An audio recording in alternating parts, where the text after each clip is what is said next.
Alrighty, welcome to the Coaster Time episode 30 live stream. I will be having OK Coasters as a guest in a few minutes here, but I'm going to be doing some pre-stream Q&A as I have been doing for the previous Coaster Time streams. So if you have any questions, let me know. And at 7 p.m. Eastern Time, I'm going to bring in OK Coasters, and that's going to be the plan. Should be a very exciting stream. A lot of big news, and also, of course, having OK Coasters, a guest I've been wanting to have on for a while. Very highly anticipated guest, so very excited to have him on. Should be really exciting. And yeah, so I mean, I'm pumped for that. We got a countdown today, top 10 launch coasters. Like I said, a bunch of news along with Guess the Coaster. Three Q&A segments, YouTube shoutouts, everything's here. So that's pretty much the plan there. And then yeah, pre-stream Q&A. So if you have any questions, start asking now, and that'll be the plan. So ask away your questions in the chat, and that should be how that goes. So there we go. I know that there was some dragster news that came out probably about an hour ago at this point. That's certainly something I'm going to be going over in the news. I think a lot of the social media reaction to it is very much an overreaction, but we'll see what happens. And yeah, there we go. So should be a fun stream tonight. And yeah, like I said, this is pretty much pre-stream Q&A. I'll be bringing on OK Coasters at 7 p.m. Eastern Time. Hopefully the notifications are going out correctly. I know that's been a bit of an issue for some of the streams, so hopefully tonight that's able to work out. But yeah, welcome Airtime Productions. There we go. There's a notification. Yeah, I actually missed Dragster by a day too. Dang, that's pretty rough. And Mr. Cold Roaster in the chat. Okay, so that's working out. Thank you too for being the first here. So pre-stream Q&A, as I said. Basically, I might go into it a little more during the news, but the whole Top World Dragster thing, obviously it sucks. It's going to be closed for 2022, but I don't necessarily think that's an indication of what's happening with it. Investigations either just wrapped up, or I think there may still be some ongoing, but the other news was that the state of Ohio found that Cedar Point was not at fault for the accident, and obviously an accident happened, so I think what's going on, obviously just speculation, but I think Cedar Point, they're kind of taking the time to evaluate what they want to do for safety for Top Thrill Dragster. Obviously with the accident happening, like maybe some readjustments, some things they could work on, and potentially also if they are indeed evaluating its future, which I don't think that's happening, but if it is, you would have to look at a lot of things for that, because removing it or refurbishing it is, to say it, I guess, in a simple way, it's a lot easier said than done. Both those methods would be pretty expensive if they were to go through with anything like that. So, see, I think that Dragster will return. I don't think this is like a volcano situation or anything like that. Like I said, an accident happened, so that makes this a little different. But we'll see what happens. Oh, you might go to Cedar Point for the first time in 2022. Dang, that's too bad for Dragster. But if you get to make it out to Cedar Point, that's pretty awesome. One of my favorite parks I've been to. Obviously, also the same for a lot of other people, and it's just incredible, the coaster lineup and everything. Hopefully, the park is operating well next year. I know that's been a bit of a struggle in more recent years, but yeah, obviously, like I said, the Dragster thing, it is one of my favorite coasters, so it's really a shame to see it closed for another year, but given the circumstances, I think it makes sense. And I think it's just more about Cedar Point. They don't want to rush to reopen it.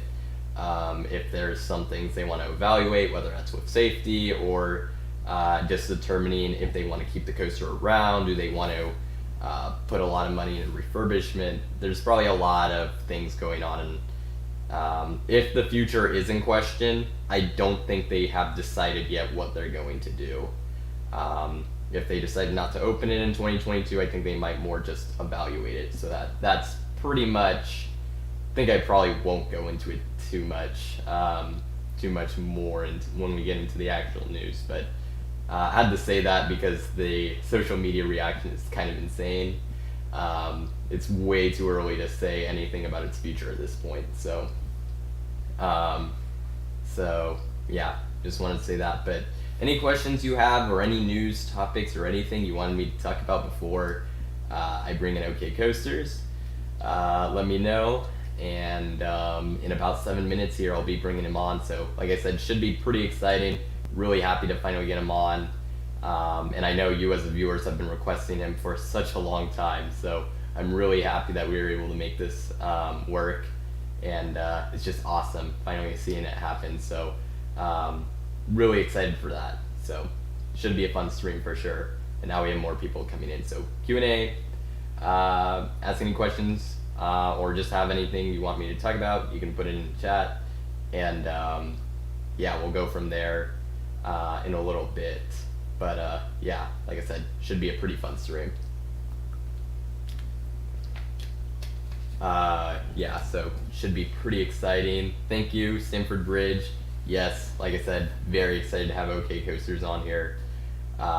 It's just awesome because I've been watching his channel for a while now, so it's really cool to have him on, as it has been with really all my guests up to this point. But yeah, it's just awesome. And thank you, Airtime Productions. Cliffhanger construction is going pretty fast. How excited am I about it or writing it? I think now, especially seeing the Emperor POV, and I kind of said this, but I think if I had to like teleport, I would rather ride Dr. Diabolical's Cliffhanger than Emperor, if that makes sense. So I'm decently excited. I'm not like over the moon of it, but it looks pretty good, and it's really cool that construction is going like really quick. So that's awesome, obviously. But it's not one of my most anticipated coasters for next year. I'll just say that much. Like, it's not top, but whenever I get to Fiesta Texas, it's certainly going to be a ride that I will make sure I ride. Obviously, you have Iron Rattler, Wonder Woman, and Superman Krypton Coaster as your headliners.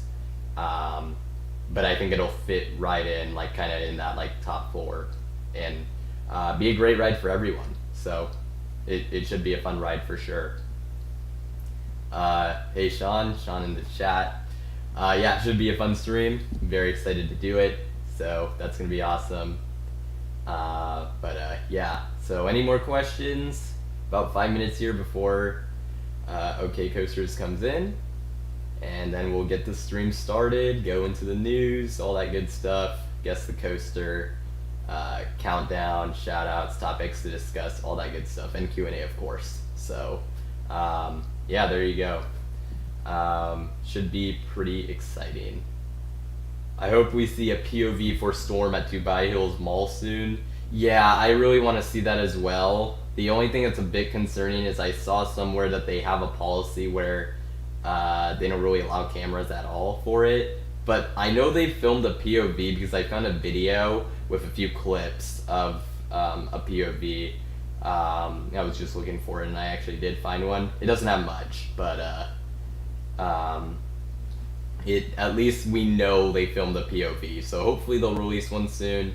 Looks like a really sick coaster, just because it's so unique, and I've even seen a review of it. So I saw on a forum someone wrote it.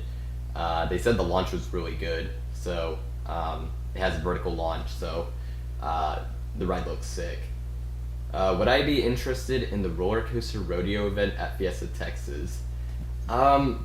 I don't remember off the top of my head what exactly that's like. Is that just like a coaster event, like extra hours, like maybe tours or something. I don't remember off the top of my head what exactly is being offered. I know they mentioned it back in I'm pretty sure they announced it at the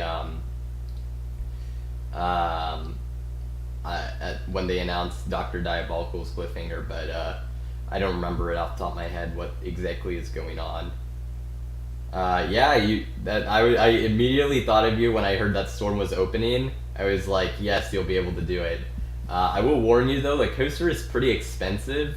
It's about like $12 to $13 per ride, I believe. And unfortunately, there's not an unlimited option, so we'll warn you about that. But that should be fun, and hopefully Bollywood Express is coming soon. It seems like it should be pretty close to opening, so that's obviously pretty exciting. We actually had a lot of big ride openings ever since I did what was it? Ever since I did the last stream, there have been some pretty significant ride openings, and if they're not open, some pretty significant previews. So obviously that's pretty exciting. And Storm is one of them. Obviously, you have a few others that we'll get to in a minute. But yeah, no, Storm Coaster. It actually opened yesterday, I believe, out of absolutely nowhere. It's kind of crazy. I thought that ride might get delayed a little bit longer, but nope, it opened, so that's sick. But yeah, so 3:58, about 2 more minutes before we get the stream rolling. Like I said, really excited to have OK Coasters on. Should be awesome. But yeah, any last questions you have, let me know. And then if we don't have too many more, we're gonna get this thing started pretty soon. So, like I said, should be exciting, and yeah.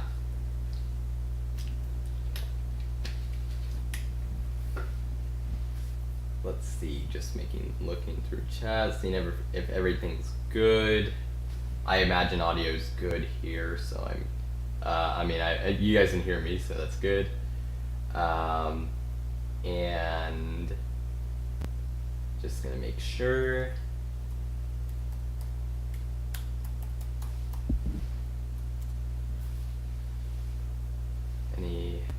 Okay, one last thing. Sounds like you'll have to make a trip to Cedar Point in 2023 as well. I mean, it's hard for me. I've only been to Cedar Point once, and pretty much I got to ride everything, so I'm a little biased. And Dragster is one of my favorites, but I don't know that I would delay it for that reason, unless I guess I could see why, but it is unfortunate, as I said, that Dragster will be down for the rest of this year. So yeah, it is 7 Eastern time. Let me just make sure everything's good. Okay, coasters, you ready? I put okay, good. Alrighty. So with that being said, I'm gonna start this in 3, 2, 1. Welcome everyone to Coaster Time, episode 30, hosted by me, Carrick from Coaster Hour. And how these live streams work is basically we have a bunch of different segments such as news, trivia, Q&A, discussions, and a lot more where you, the viewers, can participate in. And of course, with me today, I am joined by none other than OK Coasters, who in my opinion has some of the best editing of any coaster content creator on YouTube and just out there in general. So awesome to have you on, and if you could introduce yourself, that would be fantastic. Yeah, I'm OK Coasters, and I like to make YouTube videos, and I appreciate you having me on. Yeah, for sure. Chat, make sure that the audio is the audio good. That's like one question I'm going to get to before we head into this. I have OK Coasters channel, link in the description along with his Instagram. So should be a great stream. Very happy to have you on, as I said. And as soon as we have confirmation in the chat, we'll get rolling straight into the news. So it should be an exciting stream, and yeah, should be awesome. Already chat. I'm not seeing anything yet. Sometimes the chat is okay. It's good. Sounds good. Alrighty. So with that being said, we're gonna head into the news pretty quickly here. And our first bit of news, this is pretty unfortunate, but the maintenance worker is expected to survive this. But a maintenance worker a few weeks ago was critically injured after falling from at least 35 feet above the platform while working on Boardwalk Bullet at Kima Boardwalk. As I said, fortunately, despite his injuries, it appears he will survive, but obviously a very scary accident there, and something you never want to hear. Any thoughts here?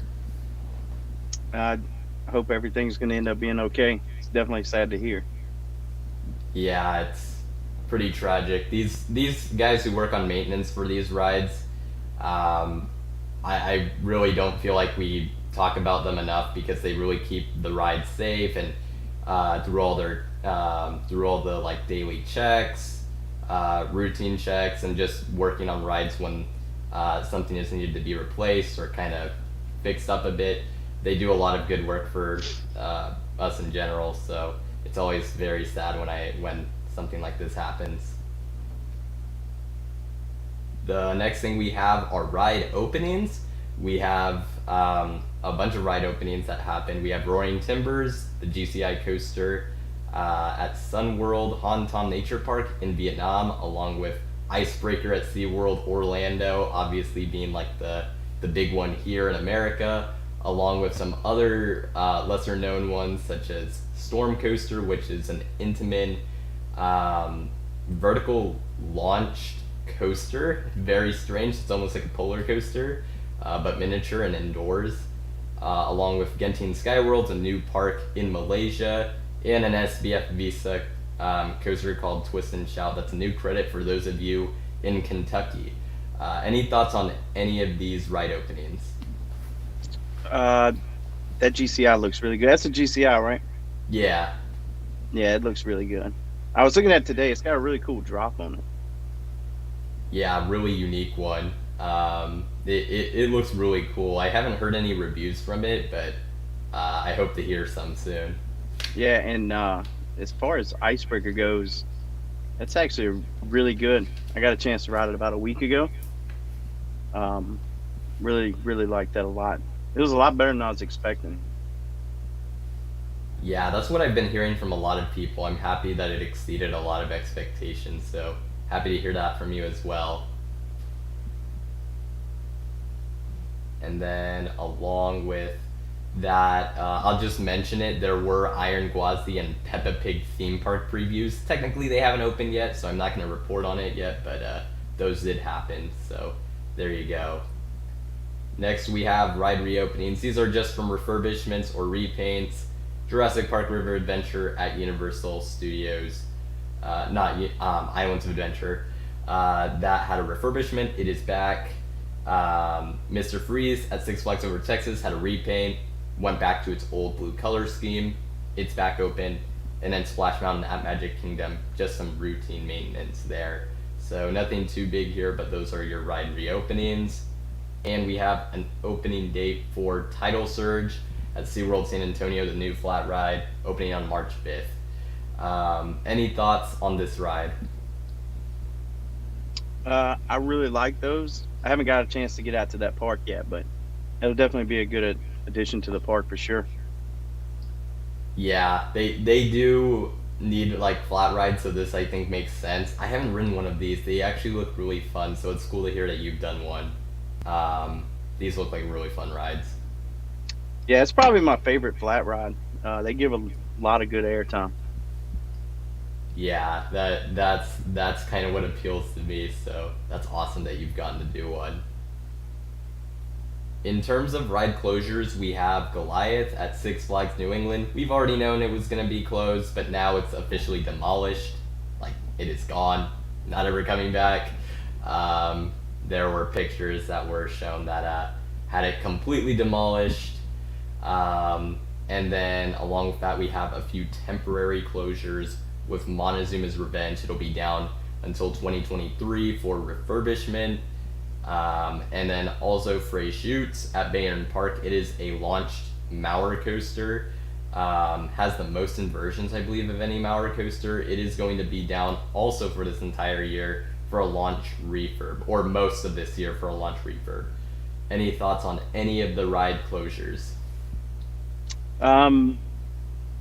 The one they're redoing with the launch, pretty excited to ride that once they get it back up and going. Yeah, I think so. Montezuma's Revenge, there's been a lot of speculation as to what's going on. I guess we'll have to kind of wait and see where it goes in terms of if they decide to do something with the launch or not. I kind of hope they keep it the way it is, but we'll see.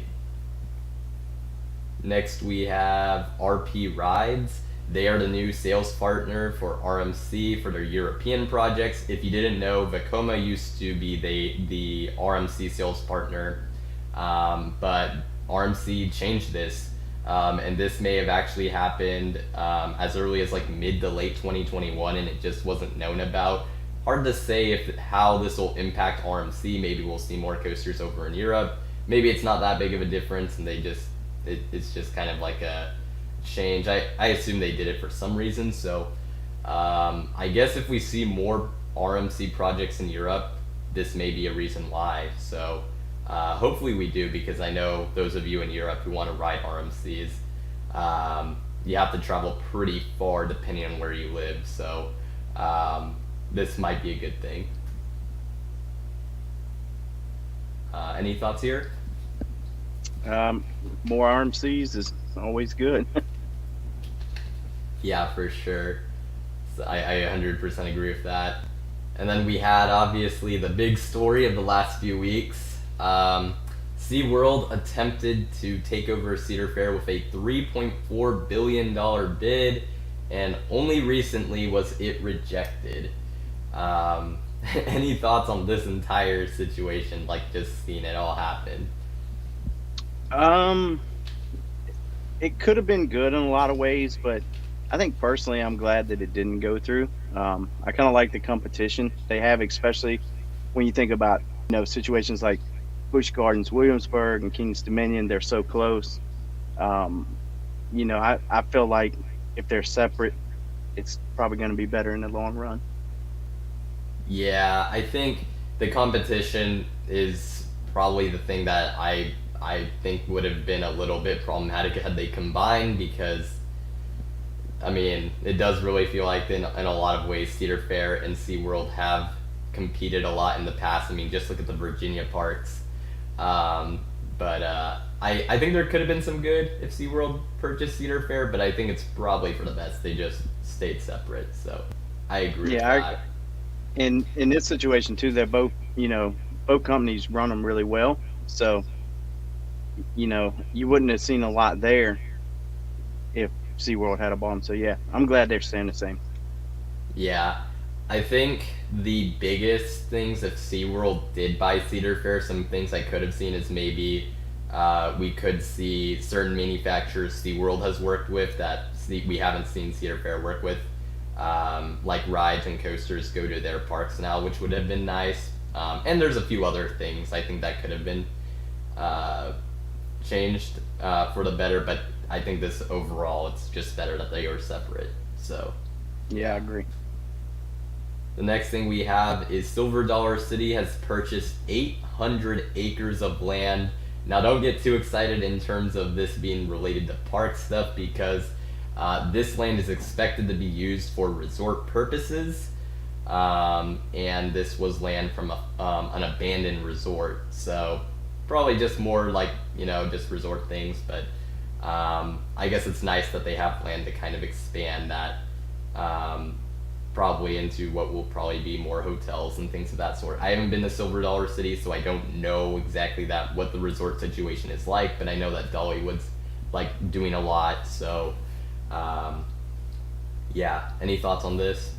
Yeah, anything they're doing is going to be good in my opinion, and I'm just glad they got the opportunity to get that much land. It's a really small park itself, like actually developed. So even if they're, just doing hotels and stuff, I know it's going to be good. For sure, I've heard their hotel experiences are incredible. So Hershen. So interested to see where this goes. Next we have LaRon. They have officially canceled V-Pair, so the relocation of Green Lantern, it is not happening. Pretty much confirmed. Your thoughts on this? I kind of always thought it was a little weird. They were doing that to start with, so I don't think it's a big loss really. But I never rode there when it was in California anyway, so. Yeah, I did ride it. It's not as bad as some people say, at least in my opinion, but it wasn't good. So if this coaster doesn't get relocated anywhere else, which I guess that is still a question mark, I think I'd be more than fine with that. The next thing we have for UK enthusiasts, I know we have a few in the chat and who watch later as well. Lightwater Valley in the UK, this is the park that has the Ultimate, for those who don't know. They are rebranding with a new dragon mascot, and they're adding 2 rides in 2022, bumper cars, and some other flat ride that we don't know exactly what it is. Unfortunately, their plans do not include reopening the Ultimate. It has been closed for several years at this point, but hopefully that's something that's on the horizon, because I know Lightwater Valley, this park was purchased by new owners relatively recently, so yeah. That's that. And then Six Flags Six Flags Great Adventure plans to reopen El Toro this spring following its derailment. Your thoughts on this? Very, very good news. So that's a great park, especially when that ride's running. So I'm very excited to hear that. I've got a feeling it's going to be running really good too. Yeah, for sure. It's great that this ride was able to reopen when I honestly was questioning it, at least for 2022. I was certain it would reopen at some point in general, but good that they're on track to do that, and hopefully everything goes well, so excited to see it. Next we have another bit of rebranding that's kind of been a little bit of a thing in the past few weeks. The park at OA, which is in Alabama, right? I don't know why I just blinked out on it, but I think that's where it is. It is being renamed to Tropic Falls at OA to coincide with their new indoor water park. But interestingly enough, the entire place is going to be called Tropic Falls, which is a little confusing. But hey, I mean, the logo looks nice, and I guess it's a nicer name than the park, so I approve. Your thoughts? I've never been, but yeah, I'm sure it'll be good. Yeah. The indoor water park, that's interesting. It's cool to see those get built. SBF Visa has revealed a new flat ride model called Evolux. I probably butchered that. But I have a link to the video in the description. New flat ride. It's a bit bizarre. I don't know the best way to describe it. There's kind of like a same parallel model that was recently revealed that's kind of similar, but should be interesting, I suppose. 2 axles of rotation, I believe, so that's cool. Your thoughts on this? Yeah, it looks pretty good. Yeah, should be fun. And then we have Soarin' Over California is returning to Disney's California Adventure for a limited time, March 4th through April 26th. Usually it's Soaring Over the World, but for a limited time, if you are in California for between these dates, you might be able to experience the ride as Soarin' Over California. So that's cool for anyone who has the opportunity. I probably myself won't be able to do it, but for anyone who's going to California, it should be fun to check out. Any thoughts on this or no? Never rode that one. I've rode the one at Epcot. It's a pretty good ride, so. Yeah, I think I did ride it as Soarin' Over California, but I was too young to remember, so I only remember it as Over the World. So yeah. Next we have Sartori Rides. This is an Italian manufacturer. They are building a new inverted coaster called Nova Coaster. I guess this is a new model and this is a prototype. They have made one in the past. Very weird looking inverted coasters. You don't really see, we're used to seeing all the B&Ms and the Vekomas, but other manufacturers, it's always kind of interesting to see what exactly their things look like. This is their improved version of their inverted coaster. They have one in Denmark somewhere, but pretty bizarre looking ride, for sure. Any thoughts on this? It looks good. Yeah, I wonder how these things ride. I just wonder, but it looks pretty interesting. Yeah, I'm all about any new or unique type layout. So Yeah, that's true. At least, yeah, you can say that it does look pretty unique, so for sure. The next thing we have is another big piece of news. Cascabel, the Schwarzkopf shuttle loop from La Feria Chapultepec, is coming to Niagara Amusement Park, which used to be Fantasy Island in New York, but now it's been renamed and is reopening this year. Thoughts on this?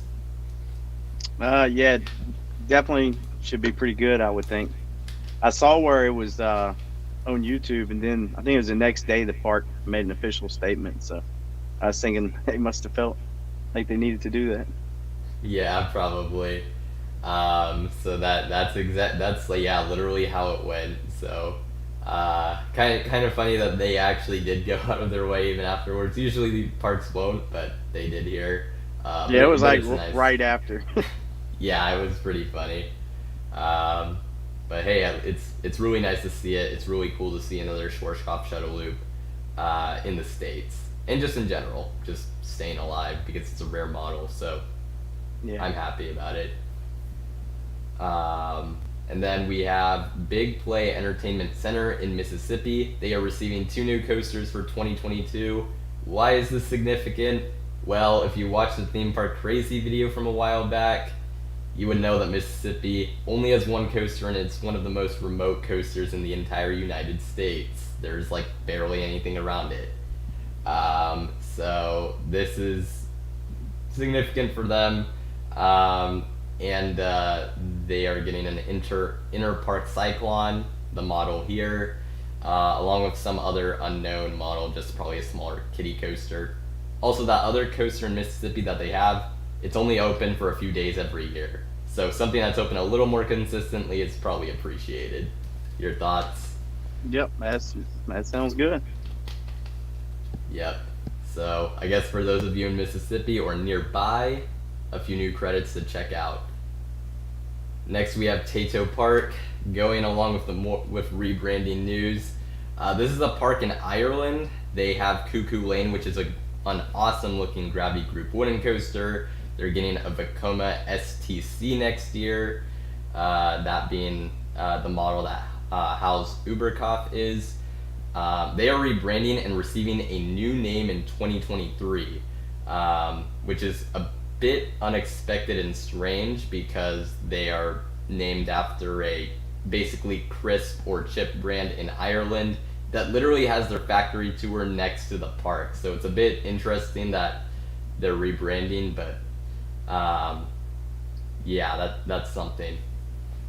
Thoughts on this, or just like the park, I guess? I haven't really heard much about it. Yeah, I mean, most people know it for Cuckoo Lane. If you've heard of it, that coaster, like I said, looks phenomenal. So excited to check it out. Hopefully in the future. A little bit of a hard one to get to though. And then Barry's Amusements in Northern Ireland, a place that just doesn't have very many amusement parks. This was their largest one.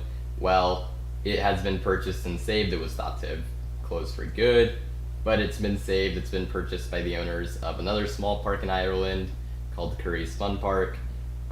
Just good for the region that doesn't really have much, that they were able to get this saved. So that's pretty much that there. And then we have Legoland Deutschland. I probably butchered that. I hope not. They're receiving a new area end coaster for 2023, rumored to actually be a B&M Wing like junior coaster, which for those of you who haven't seen any of the concept art for what Chessington's getting, you might be a little confused. Basically, it's more like a family shorter version of a B&M wing coaster, which is really strange. But supposedly that is the rumor for what they are getting, not confirmed, but that is what is speculated and rumored based off a description given and based off what we have seen in the concept art for other Legoland parks. Any thoughts on this? No, that would be a good ride if they built it. For sure. Curious Especially to see for how... Legoland, because they normally do, a lot smaller rides. Yeah, that's what I was thinking. Hopefully, if something like this works out here, at this park, maybe we could see something at Legoland Florida, or I guess my local Legoland park, Legoland California, that's like 6 hours from me. That would be cool to see. Next, we have Universal Studios Singapore. They will start construction on their new Minion Land area this year. It'll have the normal Despicable Me Minion Mayhem ride, along with a world's first original attraction for Universal. I'm not going to get too excited for it because I'm not the biggest fan of Minions, but if it has new technology, that'll certainly be interesting because Universal can do some crazy things. So hopefully it's something along that line, like a new ride system. That'd be amazing. Any thoughts here? Yeah, I agree. Anything they do is going to be good. Yeah, like I said, any new ride system would be amazing, or just new ride in general. Just concept. Next, we have Wonder Woman Flight of Courage. It has gone vertical. Actually, did see it this week. I was there, so that's awesome. This coaster, I'm excited to ride. And yeah, any thoughts on, I guess, just Wonder Woman in general? I haven't got the chance to ride the one in Six Flags Great Adventure yet, but it looks really good though. Maybe not as strong as some of the other Raptors, but it'll be a good addition for the park for sure. Yeah, I 100% agree, and I'm excited to ride it. I know Jersey Devil didn't have the best reviews, but it had a weird operating cycle. Never really, basically, I guess, just kind of got it had the it was on and off operating. So I'm really excited for this. Next, we have some brown and yellow track that was spotted at Intermountain Lift.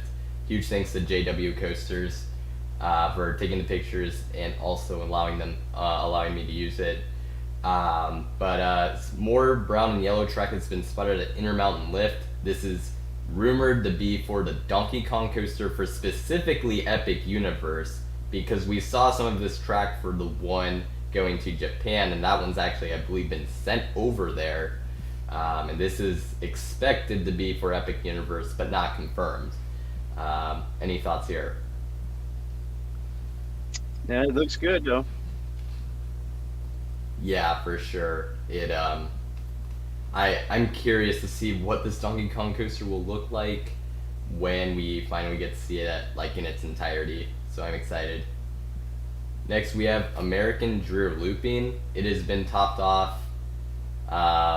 Obviously, this is Chimera being relocated. Your thoughts on this type of ride? So this is the one in Indiana Beach, right? Correct, yeah. I was looking away for a second. I saw it in person this year, where they're starting to put it up. So, it'll be a good addition for that park. It's a really good park. Yeah, I'm just happy that this ride was able to be saved a while back, because I technically missed it because I went to Mexico City when the original park it was at was still operating but didn't go. So I'm excited for this. Next, we have two Tootsies. I don't have a picture of the vertical construction, but instead I have this for this because what was it? The pictures were taken by someone not affiliated with the park, but two Tootsies has gone vertical. It seems like, which is surprising because it's supposed to open in 2023. and yeah, it's pretty surprising that they're actually working on it. The zero G stall is complete, which is insane. If you want to see the pictures, link is in the description. But yeah, pretty crazy. This is the Intamin Blitz coaster going to Parc Asterix in France. Any thoughts here? No, I like Intamin Blitzes though. Yeah, they are like really, really incredible rides just based off Maverick, and I know a lot of people got to do Velocicoaster. I'm excited to do that, so I'm excited for this too. Next we have the Intamin multi-launch spinner at Aquatar Water Park in Qatar has gone vertical. Is supposed to be family oriented, but it's weird that we're seeing more and more launch spinning coasters out of all things. I wasn't even aware of this being something that existed until I saw that it had gone vertical. And this is concept art for it. Yeah, interesting ride, and interesting that it's going to a water park, but probably a good addition for the region, as they did get a new park this year with the tallest indoor coaster, so this will also be a welcome addition for sure. And then we also have Cheddar Chase at Alabama Adventure. That has gone vertical. That's a relocated Wild Mouse, along with Airy Force One at Fun Spot Atlanta. That has also gone vertical. So any thoughts on any of those rides that have gone vertical? I am really, really excited for Airy Force One. I think it's going to be a really good ride. I think the layout looks really good. And I think it's going to be one of those rides that, I might be wrong, but I think you're going to be able to really marathon that thing. Oh yeah, So- I think no. Oh wait, sorry, my bad. You go. Oh no, I was good. I was just basically saying, it's probably going to be one of those rides you can get a lot of rides on in one day, and then you're going to be really close to Six Flags over Georgia, so that's going to be really good too. I'd say that's what I'm probably most excited for this year. I could see it. I mean, it certainly does look like a ride that's going to be very re-rideable, especially out of the coasters we're seeing, like the headliners in America this season. Certainly, I do think that this will be one of the more re-rideable ones, so I agree with you there, and it looks awesome. I actually might be able to ride it later this year, so if I'm able to do that, that would be amazing. So Yeah, it'd be great. super excited for this. And then our next bit of news, we're getting toward the end here. First POV of Emperor has been released. I believe the last SeaWorld coaster to get its POV released. But it's nice to see. Your thoughts here? Does it have best restraints? No, I'm just kidding.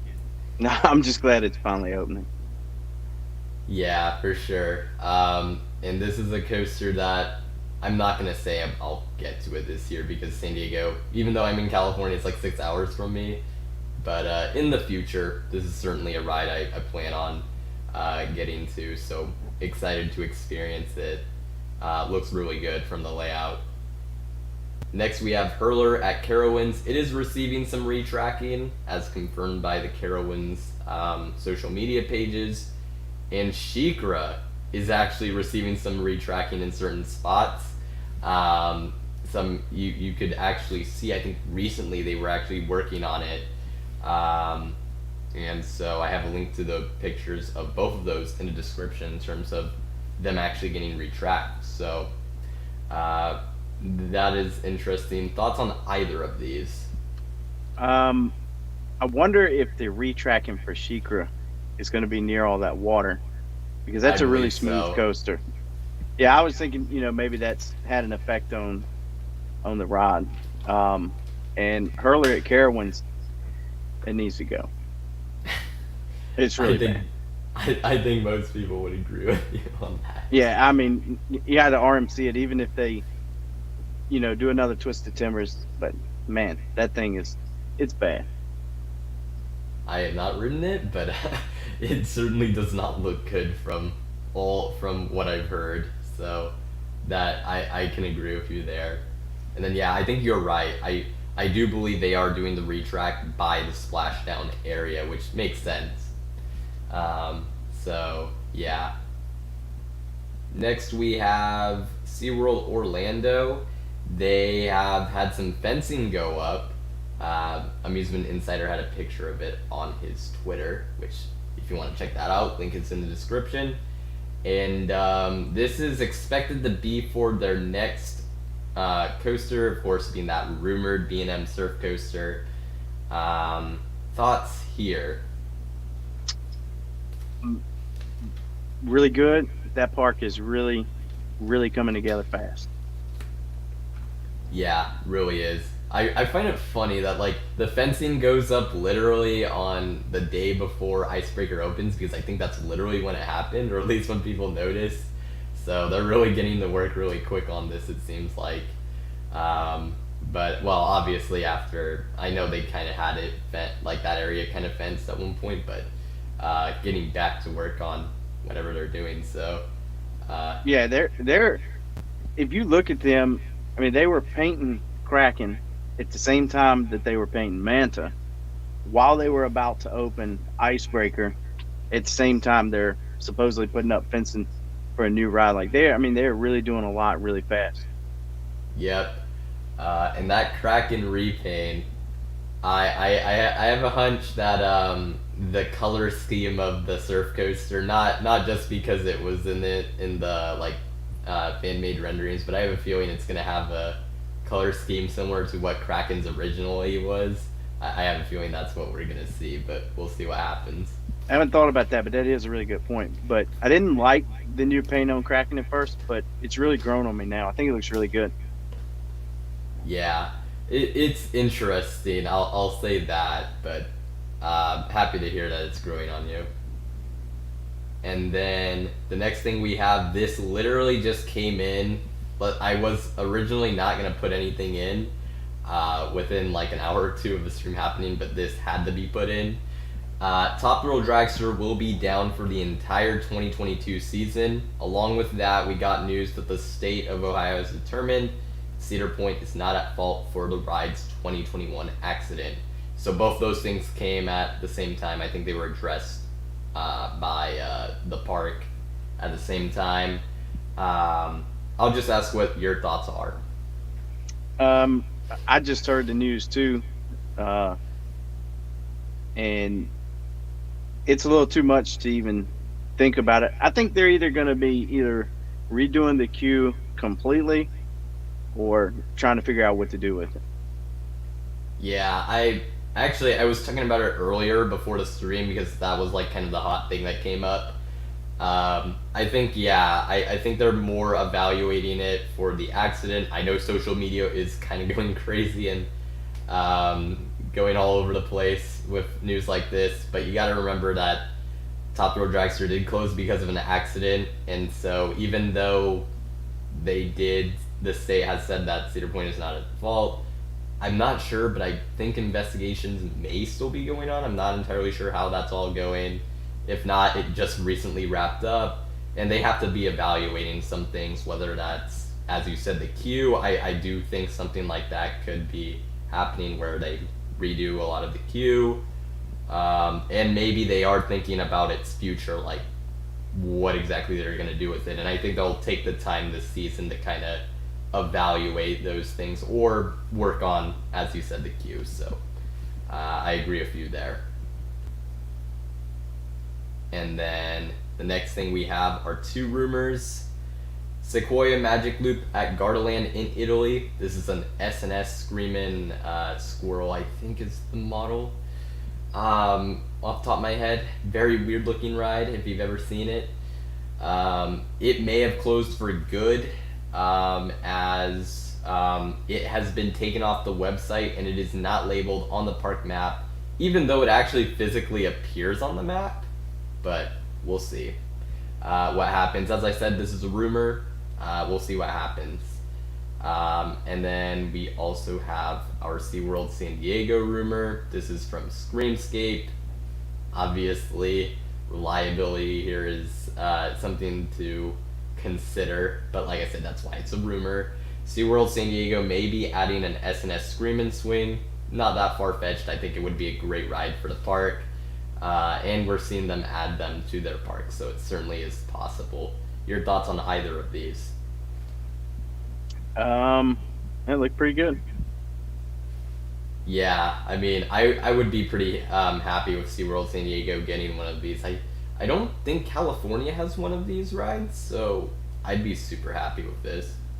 Hey, Uh, honestly, I think every park should have one of those. That's how much I like them. I mean, like I said, I haven't ridden one, but I really do want to, so I might agree with you when I eventually get the chance. So Hey, every park has a wild mouse, so they can definitely yeah, have one of these. exactly. So yeah, I mean, these rides so cool looking, so I'd be down. And then that's gonna bring us to, I do have one channel announcement, and I'm not gonna be going into it too much. I'll probably explain more before the next stream what's going on, I guess, and why I've come to this decision. But I will be taking a break from Coaster Time after likely the next stream I do, so not this one, but the next one. And basically, I've just kind of been evaluating the channel, and I am going through community college and some things right now.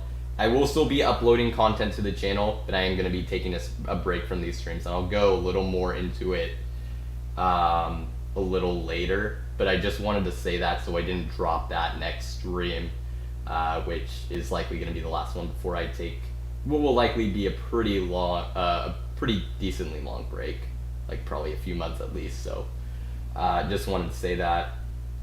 And that is the news. So there we go.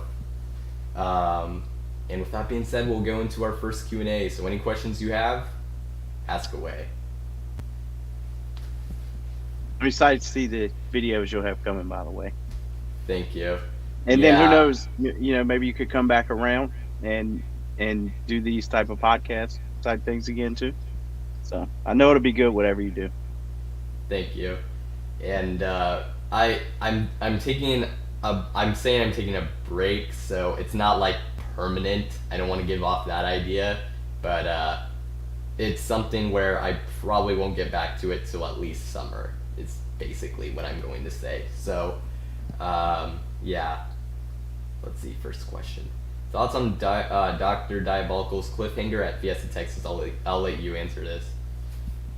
I actually like dive coasters a lot. Now I really like the color scheme, so I think it's a good fit for the park. I haven't been to that park yet, but I think it's a good fit. Yeah, for sure. I the color scheme, now that you bring it up, I do like it. So I agree with that, and it looks like a fun addition and a good addition for that part. So yeah. Airtime Mike in the chat. When did you grow the chin beard? I don't even know. I don't even keep up with it. That's funny. Let's see. Let's see. Stamford Bridge has. Oh yeah, I guess I should have told. If there's any questions that you see that you don't want me to, what is it? Yeah, so you can tell me, I guess. But Oh no, it's cool. Alrighty. I'm from Virginia, so Well, there you go, and that's cool. Well, I get Virginia. So I guess growing up, what Kings Dominion and Busch Gardens, Williamsburg, were your Yep. places? Nice. Yep. It's pretty cool. two really So- good home parks. For sure. Yeah, I can imagine. What was it? What's your credit count, or if you don't keep track, how many coasters do you think you've ridden? I do not have a credit count. Well, actually, I do have one, but it's outdated by about 2.5 years, probably. I feel like once I go down that road, that I'm going to be trying to add everything to it. But if I had to guess, I would say, I know it's over. I would say it's probably close to 300, maybe 250, 300, somewhere around there. But it has been 2.5 years since I've added anything to it. That's fair. I know not everyone is into the whole credit count thing. But regardless, a lot of good coasters you've ridden, and a pretty good number there too, just in Yeah, general. that's one thing. Like of the credits I have, they're really good credits, really good parks. So just with me personally, I think it's cool for people that keep track of that. But for me personally, with trying to film and going to the parks, it's just too much to add that in there too. Trying to get every single credit. So I just focus on what I think is going to be the best rides there. I try to get multiple rides on those. That's pretty much it. Yeah, I'm leaning towards that. I've been leaning more towards the ride the good coasters more rather than going for all the credits in some of my visits to some parks, like Six Flags Mexico, for example. Didn't I did that more for the like big boy credits basically, or like the big boy coasters, I should say. Airtime Thrills in the chat. Just wanted to say okay coasters. Not really a question, but still cool. But yeah, so what was it? Oh yeah, and I have 97 credits. I guess I should update that. Let's see. Let's see. Ooh, technical question. How much SD card storage do you use on a park visit video for your 60 FPS 4K footage? So I do a mixture now of 8K, 4K 120, and 4K 60, all of them. But I would say that each park visit, I'm doing anywhere between 300 to 500 gigs, and it's getting really expensive. It's getting really expensive. Oh man, that is, yeah, I would imagine. Wow. Yeah, it's bad. Dang. And I back it all up to multiple drives. So I'm at the point now where I'm buying 14 terabyte hard drives. Ooh, wow. I'm not even like, I don't even like have all that, like am into all that, like getting like the high quality footage or anything like that. But I mean that I even I know that that's insane. So that's crazy. So wow. Thoughts on Hypersonic XLC? The best launch coaster that's ever been built. And I know Max Force, if you look at the stats, they're very, very close. But Hypersonic, and anybody that rode it will agree with this. It's like Hypersonic, you got 90% of that launch in an instant. And then the next 1.7 seconds, you got, the rest of the 10%. Like Max Force is really powerful too, but it pulls for the whole 2 seconds or whatever that is. But Hypersonic was out of this world. Yeah. Oh my. I really wish I could have ridden it. That's awesome that you have that. You've ridden that, and yeah, I've heard amazing things about the launch. So, I mean, wow. That is. Yeah, I crazy. guess what I was trying to say is they said it was 0 to 80 in 1.8, but I think it was like 0 to 75 in 0.1. Like, I mean, it was like instant. At least that's what I remember from it. And I did get a lot of rides on it. That's also pretty impressive because, as I understand it, had a decent amount of downtime at points. So, yeah, that's pretty special. Yeah, it was down a lot. Dang. So that's awesome. Let's see. Quacken wanted to say he loves your videos and your intro from your earlier videos. A little bit of throwback. I appreciate it. Thank you. Awesome. Let's see. And yeah, someone would rather marathon a good ride than go for the kitty credits. I think that especially is where I kind of draw the line a bit.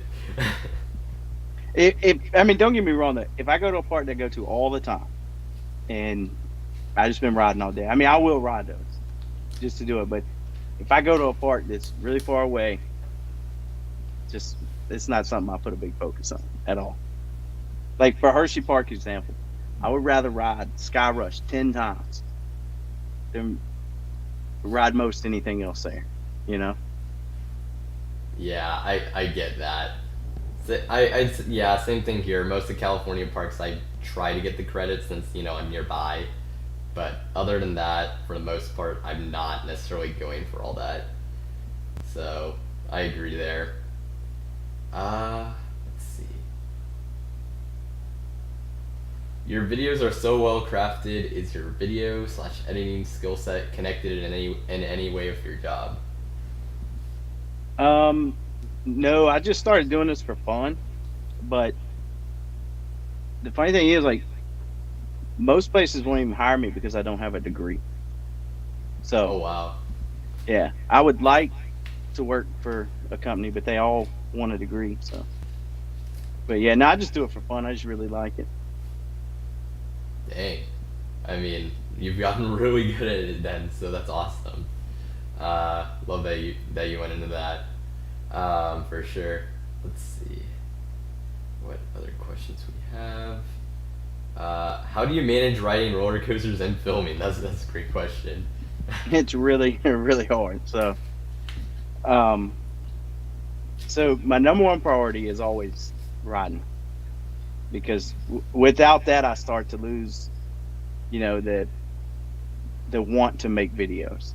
So, and if you go to a new park and you don't ride anything, there's nothing to talk about really. So typically what I do is, if you notice in my ultimate guys, I always get to the parks early. Like, that's my big thing. I get there really, really, really early. I make sure I'm the first person in the park. I prioritize my best rides or what I want to ride the most. And I'll typically spend probably half the day riding. And I'll also get a lot of footage from queue lines, stuff like that. And then maybe towards the end of the day is when I do most of my filming. So, I mean, and there's some parks I'll go in, I'll get a lot of rides on. I might ride for 2 hours and then I may film for the rest of the day. Interesting.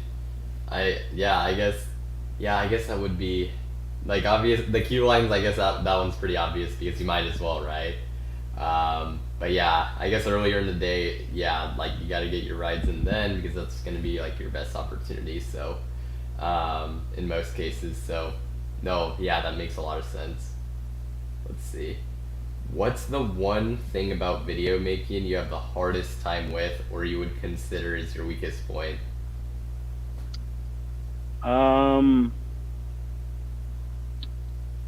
I hate to talk about the same thing twice. And a lot of times I'm sitting down trying to think of a video I want to make. I'm always thinking, well, I've already said that. And a lot of times you just can't get around it. I mean, you can't come up with new stories, So the only really way to get around that's to go to more parks. But it's something I'm trying to get better at, not worry about that as much. But yeah, definitely thinking about what I'm going to talk about, I guess. Yeah. For me, like I mean, yeah, like the scripting for videos or like just having like bullet points to get through. Sometimes that's like kind of hard to do that, for sure. So I can agree with you there. At least for me, that's kind of how that's difficult. So let's see. Best themed Six Flags park you've been to?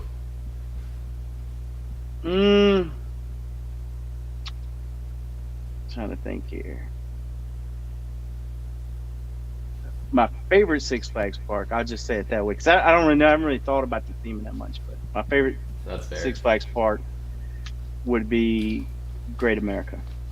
I really liked Great America a lot, even more than Great Adventure. Well, yeah. I mean, Great America seemed. I know you made your video saying it was underrated, but it really does seem like a really nice park just in general. And they got good coasters there too. So. And when I made that, like one thing I was thinking about when I put it was underrated. I know a lot of people that go to that park really like that park.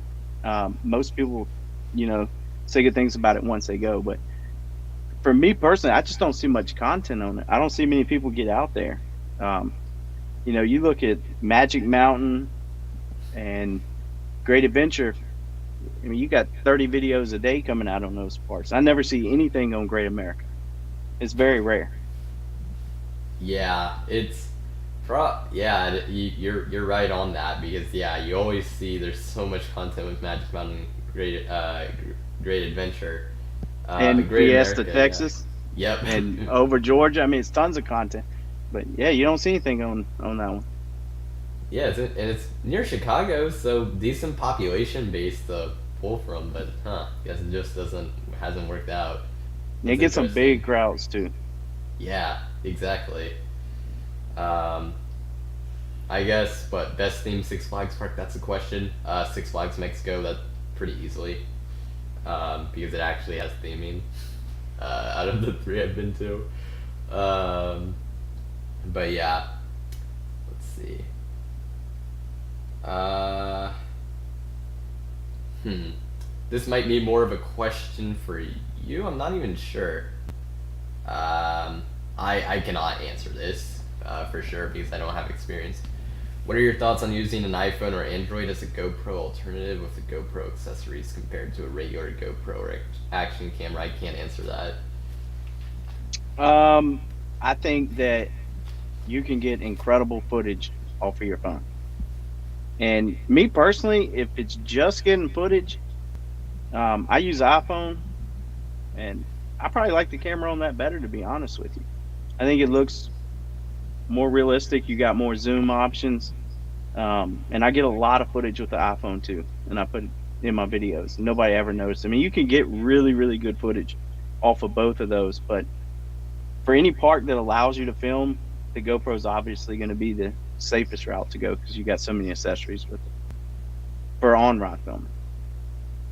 Yeah, I have no experience of a GoPro, so I'm out of my league on that one. But happy that you could address that. Let's see. Oh, also, if there's any questions you see in the chat you want me to get to specifically, you can let me know and I can get to them. I didn't mention that earlier, I think, but yeah. What do we think of the new Six Flags CEO?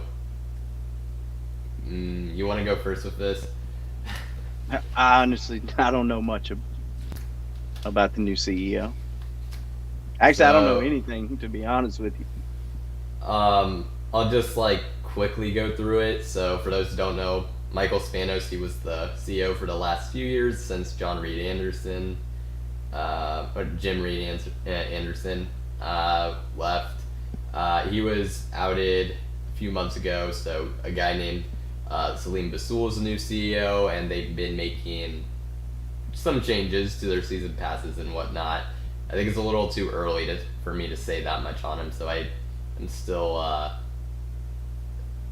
We'll see. Is basically what I'm gonna say. It's a little too early for me to say anything. Let's see. Let's see.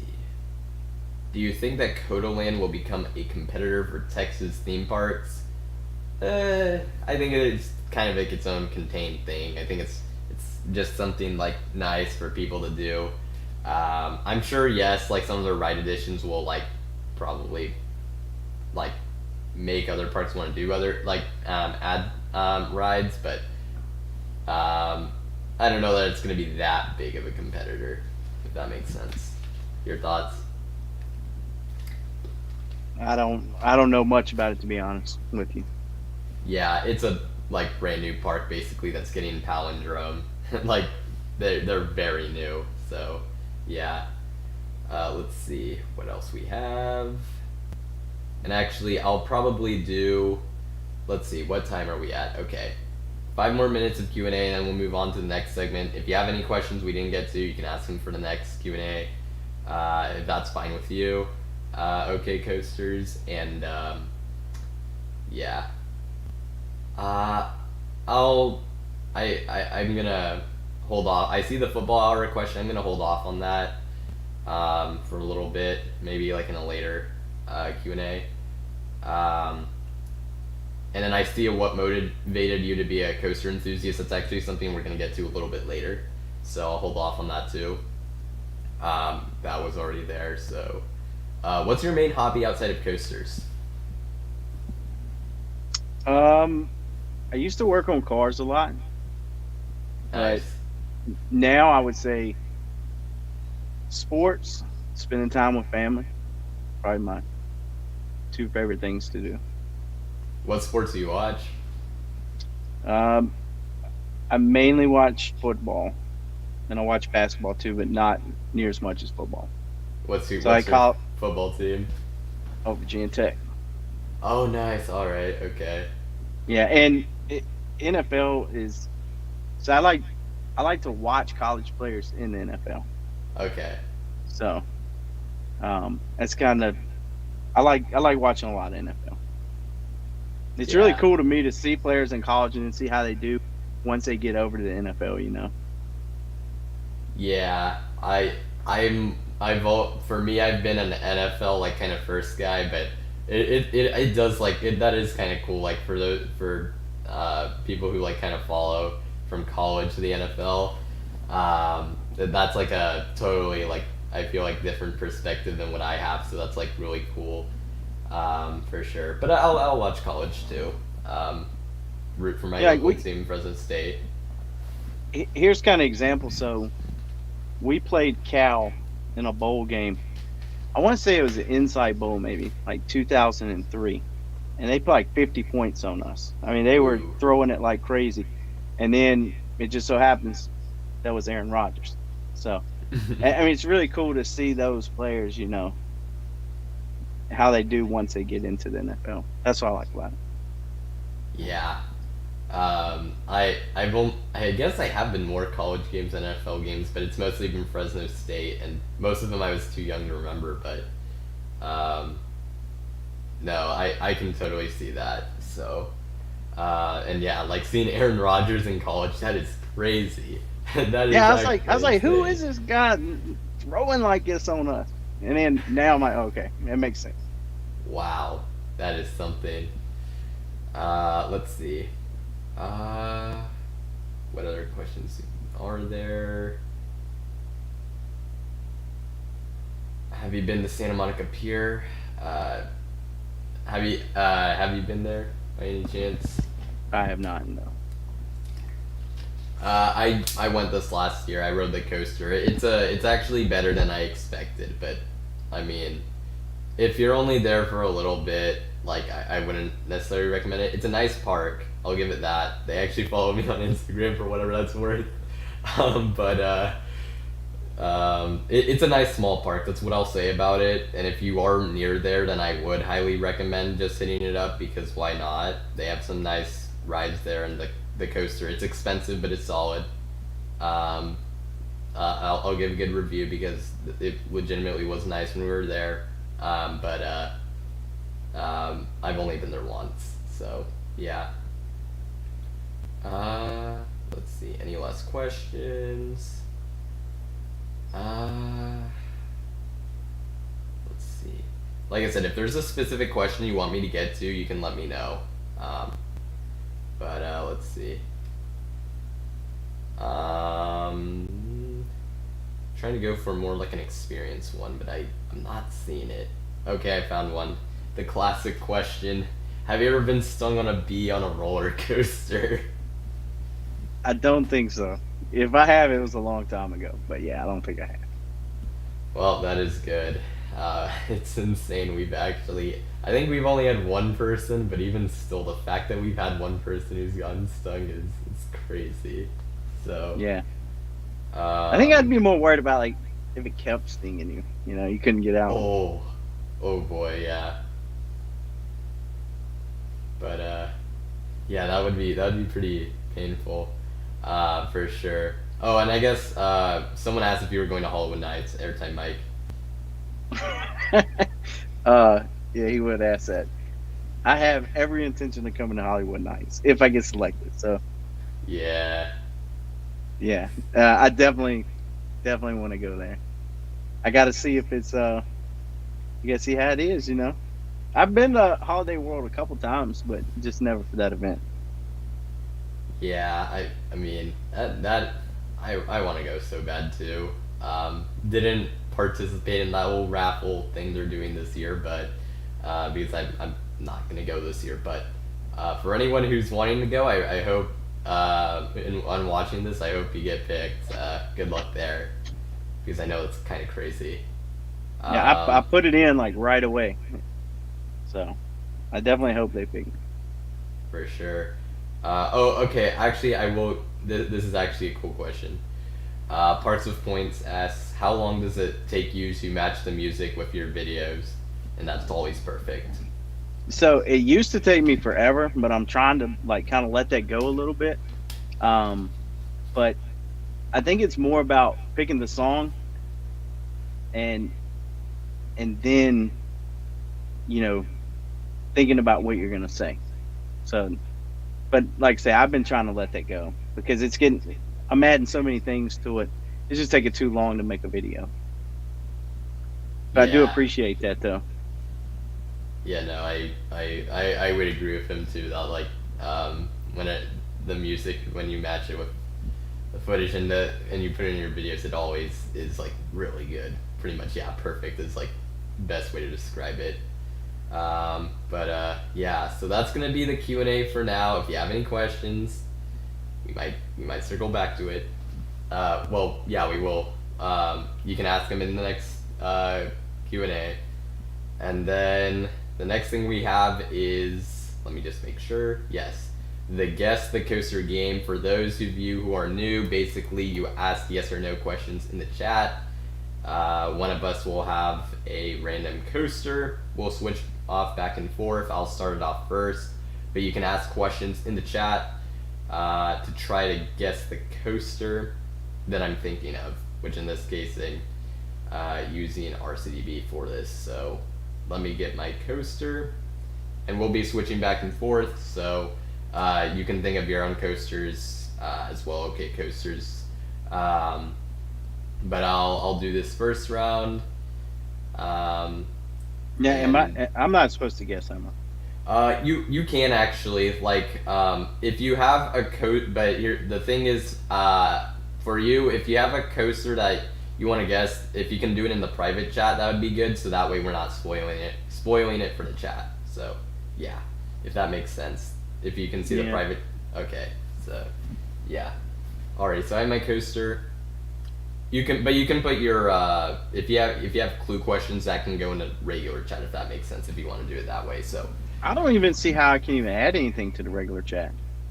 oh really? Oh yeah. Yeah, Okay. it's nothing then there. you can use the private chat. That's fine.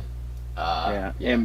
Yeah. and before we start, for everybody's here and for all the questions and all the nice stuff, I definitely appreciate it. I just Yeah. didn't see any way to respond to it, so I just want to let everybody know that. Yeah. Yeah, no, that's what we're here for. So it's an opportunity we don't really have. So it's awesome. Okay, first question: is it a B&M for the Guess the Coaster? Yes, it is a B&M coaster. So we have B&M coaster. It's not Air Grover. Yes, Imperial Coaster, you came in late. We discussed Top Thrill Dragster. It will not operate for this season, but anyways, for Guess the Coaster, we have B&M Coaster. Let's see, next few questions.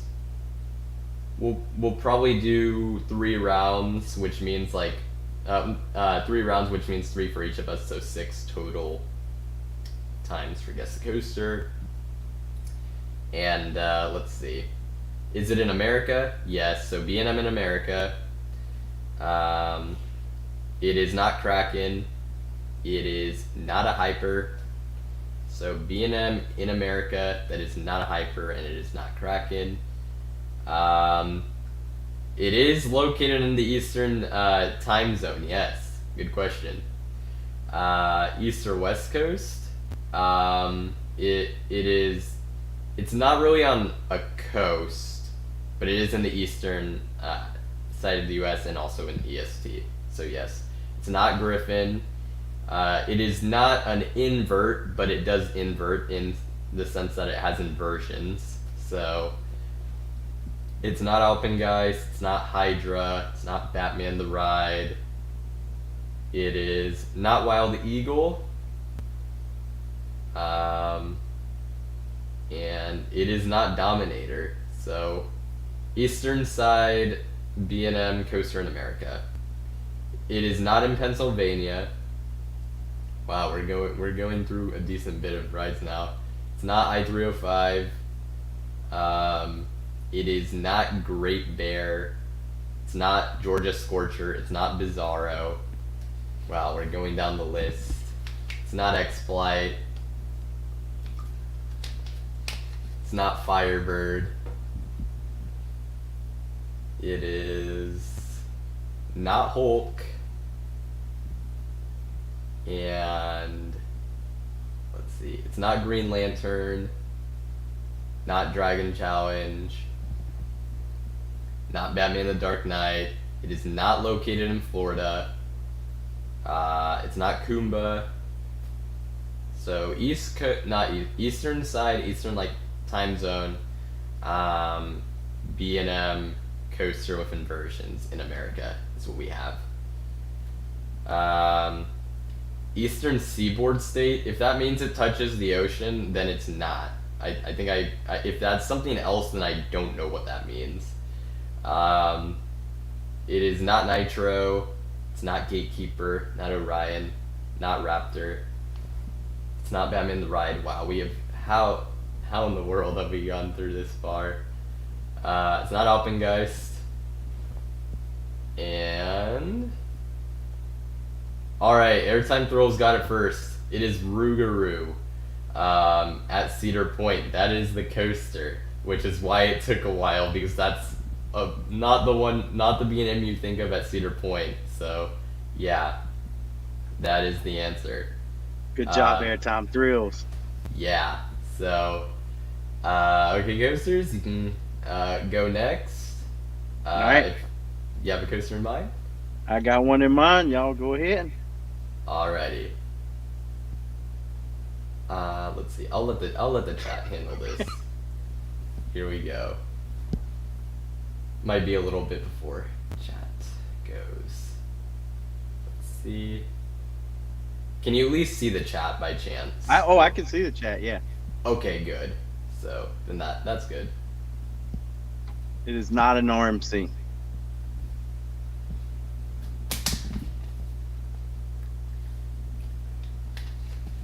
Still, yes. Intimate.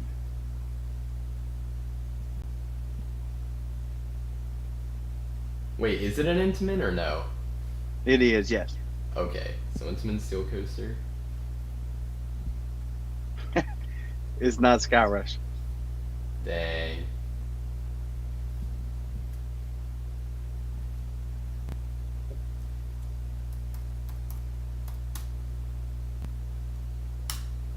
Not Storm Runner.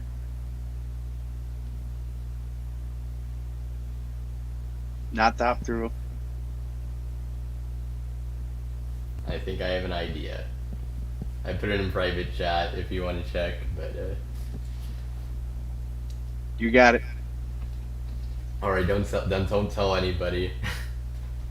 It's not in North Korea. Not I-305. Not Maverick. Not Ride of Steel.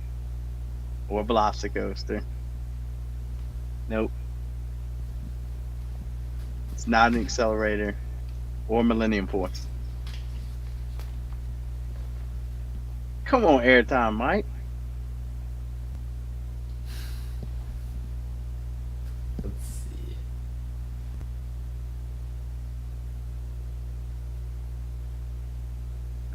I don't think so, Airtime Thrills. It's not Wilderness Run. That would be funny if it was. Oh my god. Yeah. Not Junior Gemini.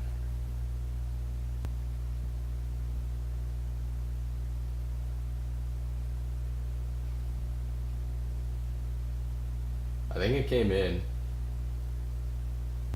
Oh, it did. Volcano. That's it. Yep. Quackin'. There you go. So there you go. Wait, I confused you by asking the question. Wait. Oh, okay. I'll like hold off then on like doing that, but yeah. So that was the coaster. And I'll do the The next round, I should have gotten. And you got that really fast. How did you do that? I just had a get. I had a weird feeling. I played this game with Jace from 808 Coaster Life. We just play it, so I kind of have this weird. I'm weirdly good at it for like no reason. So Yeah, that was really fast. Like you got it on the 4th or 5th question, I think. Yeah. As soon as I said Entenmann, you said it. I was like, I got an idea. But yeah. Alrighty, I have my coaster. Let's just say this one will be a little more difficult than the last two. But it's not gonna be like impossible. So yeah. Alrighty. So ask away. Let's see what the chat has. I actually need to check what something happened on my phone. It was a random number. Alrighty. Is it a wacky worm? No, I wouldn't be that cruel. That I would not do a random wacky worm. You've heard of this coaster, most likely. So yeah. But it is not in the US. So we are going international for this one. It is not Hypercoaster in Turkey. I love the random guess. But not quite. It's not a bobsled coaster. But so far we have international coaster. Like, I guess it's not in the US because I know there's some of you watching who are not in the US. So, let's see. Was the coaster built after 2010? No, it was not. So it's older than 2010, and it is not over 200 feet tall. No. It's not Hyperion. It's not in Europe. It's not from Mock Rides. It's not from Vekoma. It's not Nefiskesen, but it is in Asia. So we have Asian, I guess, coaster, I guess is what we have. It's not Ice Speed. So Asian coaster is what we have. And it is not wooden, so Asian steel coaster. It's not Egenika. It's not Dododompa. It's not in China. It's not Big Boom. Let's see what comes in. It is in Japan. It does. It is not Gravity Max. It does have inversions, so it is a coaster with inversions in Japan. So not Surf Coaster Leviathan, not Taiwan, not in Taiwan. Let's see. Not Pyrenees, not Thunder Dolphin. I think there's a question. I think there's maybe one more thing you would want to get established before trying to guess coasters is one thing I'll say. It is not Takabisha. It's not Flying Dinosaur. It's not Diablo. And let's see. It is a Togo, so there you go. That should help out a lot. It is a Togo, so we have Togo coaster in Japan with inversions. It is not Acrobat, and it is not Bandit because that does not have inversions. It's not Looping Mouse. Let's see. And oh my, again. Quacken and actually Airtime Girls like back to back got a Ultra Twister, so there you go, and Airtime Productions, so there you go. So yes, Ultra Twister. Specifically, this one's at Nagashima Spa Land, so it's the most well-known one. But I mean, it's Ultra Twister, so yeah. Good job to the three of you. And with that being said, okay, coasters, you can go next. Okay, can I change it up a little bit? Sure, like how? All right. I'm going to say a state. Okay. Once I say the state, I want to see who can get it first with no hints. Oh, alright, sick. Is that good? Yeah, go for it. Okay. Let me think here. All right, I got it. The state is. So remember, just go as fast as you can, because no hints. Just see who gets it. Pennsylvania. Ooh. I like this idea. I mean, I think I'll incorporate it a bit.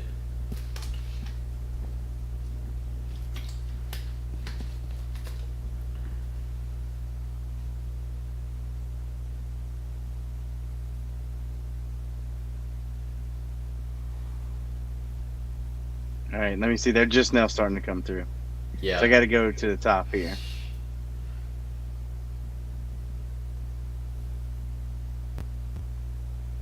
I'm gonna let the chat handle this. I'm not getting involved. Airtime Thrills got it.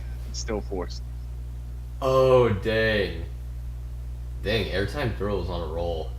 Yeah. Airtime Thrills and Quacken both on a roll. Wow. Alright. I'm actually also gonna do the same thing that okaycoasters did. And I'm gonna go with I'll do a state as well.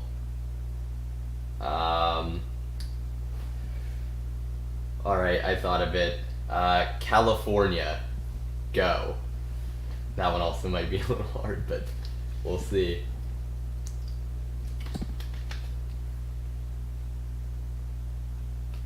Nope. I saw not X2. Let's see. I see one I might scroll back to. It's not Goliath, it's not Scream, it's not Railblazer. Not Medusa, not V2, not Accelerator. Not Batman the Ride, not Twisted Colossus, not Ghost Rider, not Flash, not Jaguar, not Boomerang, not Tatsu. It's not Gold Striker, it's not Kong, it's not Timberline Twister, not Revolution, not Ghost Rider, not X2, not Quicksilver Express. We don't even, not Giant Dipper, not Hang Time. Wow, we're going through. Not Undertow, not Canyon Blaster, not Riddler's Revenge, not Rewind Racers. Let's see. Wow, this is taking longer than I would have expected. Not Ghost Rider. No way I would ever do that. Batman the Ride, no. Not Montezuma's Revenge, not Highway Coaster. Not Matterhorn, not Manta, not Magic Flyer, not Scream, not Emperor, not Manta. Not California Screamin', not Steel Eel, that is not in California. Not Grizzly, not Medusa, not Journey to Atlantis, not Viper, not Incredicoaster, not Wonder Woman. It's not Space Mountain. Wow. Alright. It's not Crazy Dane Coaster. It's not obscure. Like, it's not obscure. I should get that out of the way. I mean, I guess that's kind of a hint, but, like, not really at this point. It's not Flight Deck. It's not Ninja. It's not Superman Ultimate Flight. It's not Viper. It's not Demon. It's not West Coaster. It's not Riddler's Revenge. It's not Flight Deck. I'm surprised this one hasn't come up. It's not Patriot. It's not Twisted Colossus. It's not Joker. It's not Superman Escape from Krypton. It's not any of the free space. I guess we only have one, right? Yeah, Batman the Ride. But no, it's not that. It's not Full Throttle. It's not Flash. It's not Harley Quinn. It's not Sidewinder Safari. Airtime Thrills finally got it. It is West Coast Racers. So there it is. I did see that Airtime Mike put in West Coast, but there's a coaster called West Coaster, so I wasn't exactly sure. If you meant that, then you got that right, but it just said West Coast, so I wasn't exactly sure if you meant West Coaster or... But yeah, West Coast Racers is the correct answer. It's my newest credit, so there you go. All right. Okay, coasters. All right, so I have got a coaster. We'll do it the normal way this time. Alrighty. But y'all can go ahead.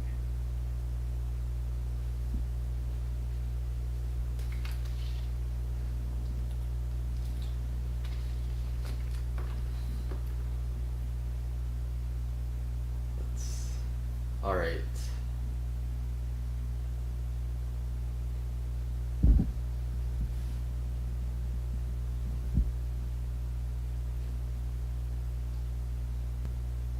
It is a steel coaster. It's not wood.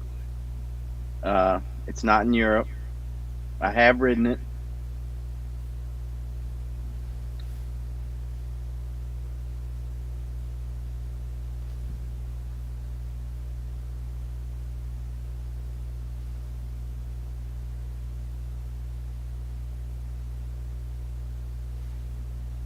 Are they coming through on your side? A little slowly, but yes. Just got a question for, is it a GCI? It's not a GCI. It's not Six Flags chain. It's not at Dollywood. Yes, it is over 150 foot. Nice. It's not Lightning Rod. Not a Morgan Hyper. Not Talon.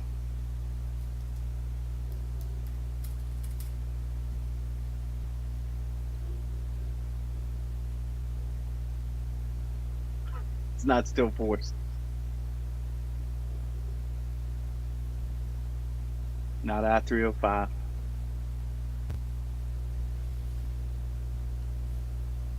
It's not Orion.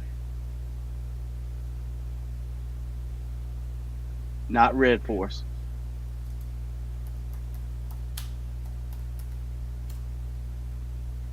It is not a Giga.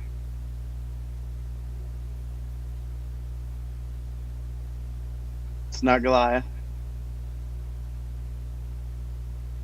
It's not Fury.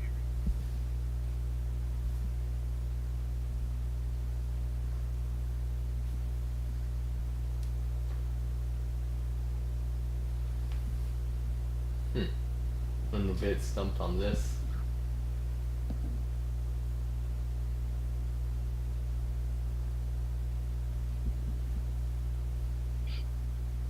It is a Hyper. It is Skyrush. Every time Mike got it. Oh wow. Dang, I'm surprised. Alright, nice. Alright, so yeah, Skyrush. What I guess both of ours, some of our favorite all-time coasters, so that's pretty awesome. And then let's see. I'll be right back, okay? Alrighty.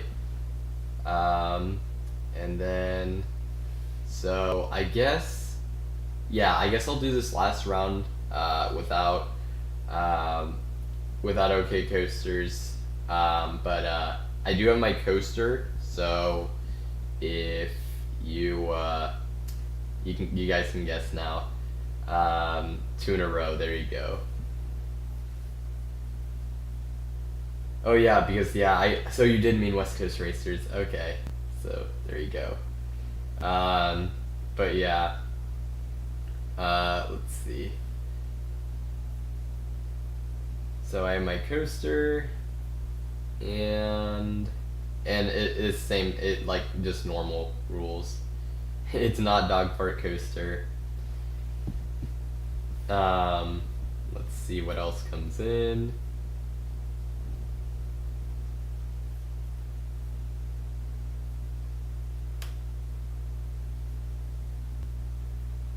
It is in the US, so yeah. It is in America. Is it a hyper?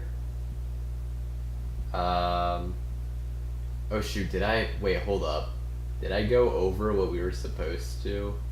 Yeah, I guess we'll do one round in between each of us. Something like that. Yeah.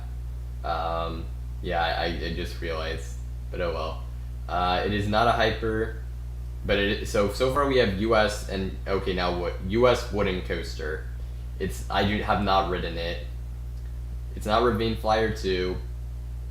It's not Aftershock. It's not Cannibal. So we have American wooden coaster. Let's see. Not Voyage, not Boulder Dash. Oh yeah, also I haven't ridden it. For those of you who know the rides I've ridden, that might be helpful. Tremors, Mystic Timbers, El Toro. No, it's not any of those. Wildcat, no. Not Hades 360, not Outlaw Run. Not Grizzly. Not Goliath at Great America. Not Boardwalk Bullet. Not Gold Striker. Not Racer. Not Lightning Racer. Not Thunderhead. Not Prowler. Not Ghost Rider. Not Rampage. Not Renegade. Not Little Dipper at Six Flags Great America. You know, you guys can ask tips. I mean, it might be helpful here. It's not Timberwolf. It is not a CCI. It's not Kentucky Rumbler. It's not a GCI. Let's see. It is not Timber Terror. It's not Giant Dipper at Santa Cruz. I have ridden that, so. It is not Comet. How in the world? Airtime Thrills got it again. It is Judge Roy's Scream. Oh my goodness. Yeah, so yep, Judge Roy's Scream was the correct one. That was the coaster. Alright, so, good timing. Do you have your last coaster?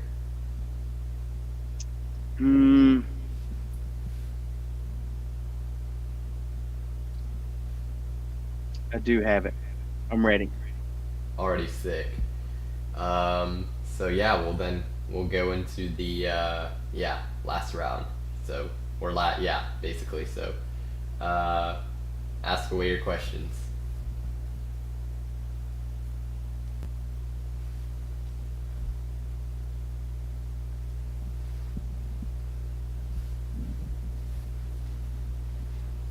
Let's see.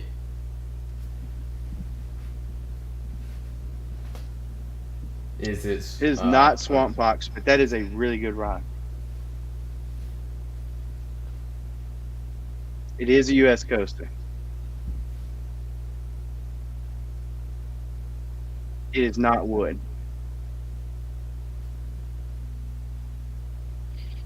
It is. Yes, I do have the credit.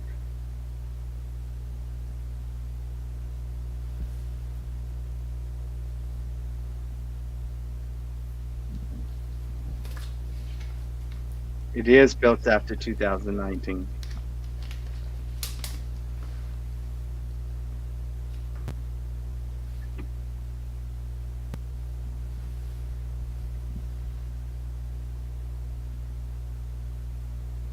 It's not John. Yep, Velocicoaster. Airtime Mike got it. Dang, alrighty. Nice. I knew he was going to get it too as soon as he put that 2019. Yep, already nice. So, 3 wins for Airtime Mike if you count the West Coast Racers thing, so that's good. Airtime Thrills and Quacken also got their victories, and good job to everyone who participated. That was fun. Just saw Coaster Chaw in the chat. Hello. And yeah, that's going to be that for Guess the Coaster.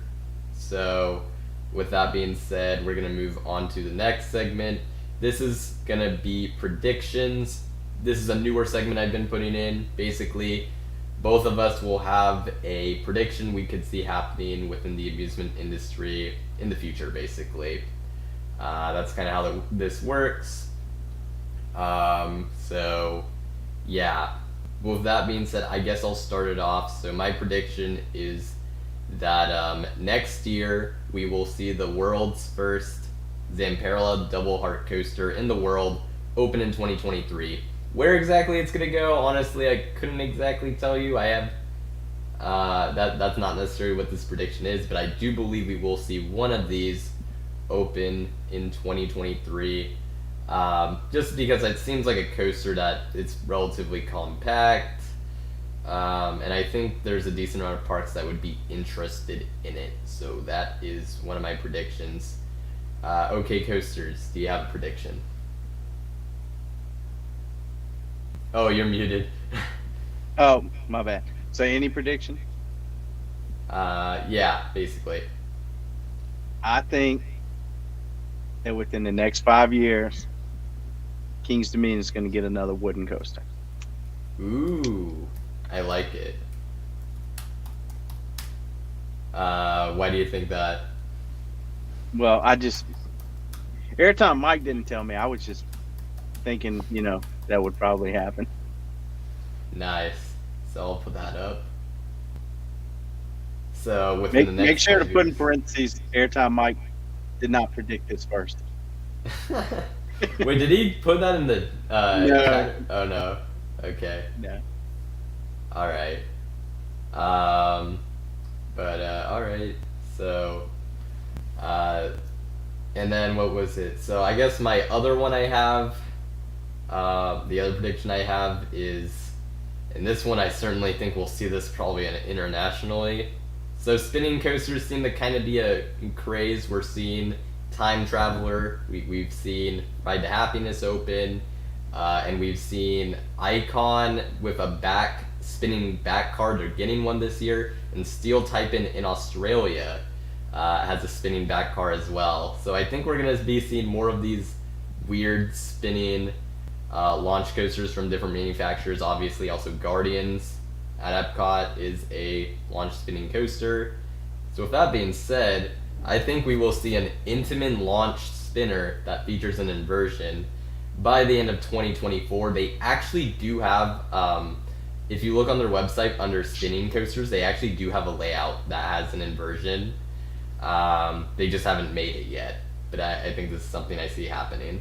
So I think it's a really good prediction yeah. because they're getting really popular. Yeah, for sure. So I think we'll see a little bit more of that craze. So yeah. And do you have, what's your other prediction? I think about this. I didn't have a second one there.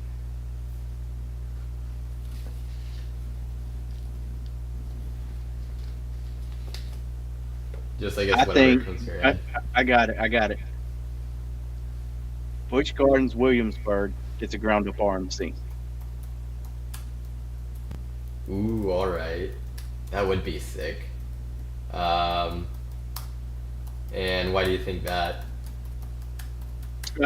Just because I think Iron Gwazi has been received really well, and they do things so similar. Yeah. I mean, if you look at even the coaster count of both parks is very similar. Yeah, I feel like it's definitely a possibility, and they don't have a current structure to work with. I don't think they're going to do anything with Invader. So No way. Yeah. yeah, And I mean, Iron Gwazi isn't really that far off from a true ground up RMC anyways, because they Oh, haven't yeah, used much. Yeah. there's no wood left from the original. Like they say, 10%. Like, there is nothing left from that original coaster. The Yeah. only thing they did, maybe 5% in the footers, and then they Yeah. reused the station. No, okay, now that you bring that up, yeah, I do recognize that now that, yeah, BGW and Busch Gardens Tampa, they do kind of mirror, because Cheetah Hunt and Verbolten came out at pretty similar times, more like family-oriented launch coasters. Both have Skyrocket 2s, and I there's probably other connections that I'm just missing right now. But no, that makes a lot of sense. So I could totally see that. Yeah, they definitely have a lot of connections there that are the same. And then you think about it, Pantheon is such a big investment. I would imagine, their next investment's going to be less. So you could probably do an RMC ground up for probably half the price. I would imagine. Yeah, for sure. I mean, they're really cheap for the ride you get. So, I mean, they're still expensive rides, but for what you're getting, certainly a lot less than like Pantheon. So, yeah, that Yeah. makes a lot of sense. So, I like that prediction too. Both of those I like. So, yeah. With that being said, we're going to move on to our next segment, which is our YouTube shoutouts. These are for channels who have reached or are near milestones. We got 4 channels this week. Park Pros has recently reached 7,000 subs. Recently brought back is it Coaster Roundup? Their news series, which I like. Recently brought that back. He's also been utilizing YouTube Shorts. So a great channel that I'd recommend if you haven't already. Check them out. I have a link to his channel in the description, but great channel for sure. Yeah, really good channel. He's always got some really good topics, and his videos are really entertaining. So Yeah, agree 100%. So great channel, and make sure to check him out if you haven't already. Next up, we have Theme Park Hunting, who has reached 7,000 subs. Previous guest to Coaster Time in the channel, so I've liked a lot of the videos he's made.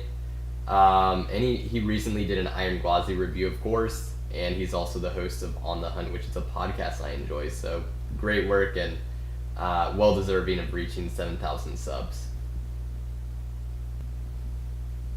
But yeah, so let's see. Anything? yeah, you want to say? he does a ton of good stuff from Florida. I see he had like Icebreaker review, Iron Gwazi review. He had one of the first videos on that out. He does a lot of good stuff. So definitely a good channel. For sure. Next up, we have Destination Thrills, who I know I followed him on Instagram, and he's doing a North America coaster bracket, and he just recently did a Pennsylvania one. So I like seeing the tournament videos. Those are really cool to see. But another channel that recently reached 8,000 subs. Another obviously pretty good milestone there. Another great channel, so check him out if you haven't already. And So yeah, I want to give him a shout out too, because he just released I think he did a top 20, yes, he and did, yeah. yeah, he put Skyrush at number 2. So yeah, it was actually a really, really good top 20. And I also met him too. He's really nice. So I met him at Dollywood a few years ago. Dang, that's awesome. Yeah, that video came out yesterday.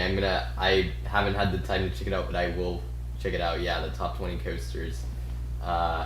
Excited to check it out, but yeah, awesome channel, and that's really cool you got to meet him. So that's awesome.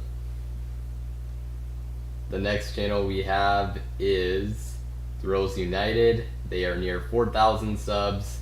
I guess Hunter is actually technically part of this, so almost 2 shoutouts in one. Yeah, obviously this was formed after Coaster Kids. They do a lot of vlogs, and it's cool to see some of the Coaster Kids kind of like adapt their channel, adapt into a newer channel with this. So good content and good vlogs. So if you haven't checked them out yet, make sure to. Yeah, for sure. And that'll be the YouTube shoutouts. So that is going to be that, and that'll lead us into our next segment, which is going to be the countdown top 10 launch coasters. So we'll go back and forth between our lists, but that's going to be how that's going to work. We're going to go straight into it. And I know you're going to have a much better, like, just quality list than I am. But I guess for reference, I'll just mention here, I've only ridden like 14 launch coasters, and the ones that didn't make the list were Pony Express at Knott's, Wicked Twister at Cedar Point, Superman Escape from Krypton at Six Flags Magic Mountain, and Montezooma's Revenge at Knott's Berry Farm.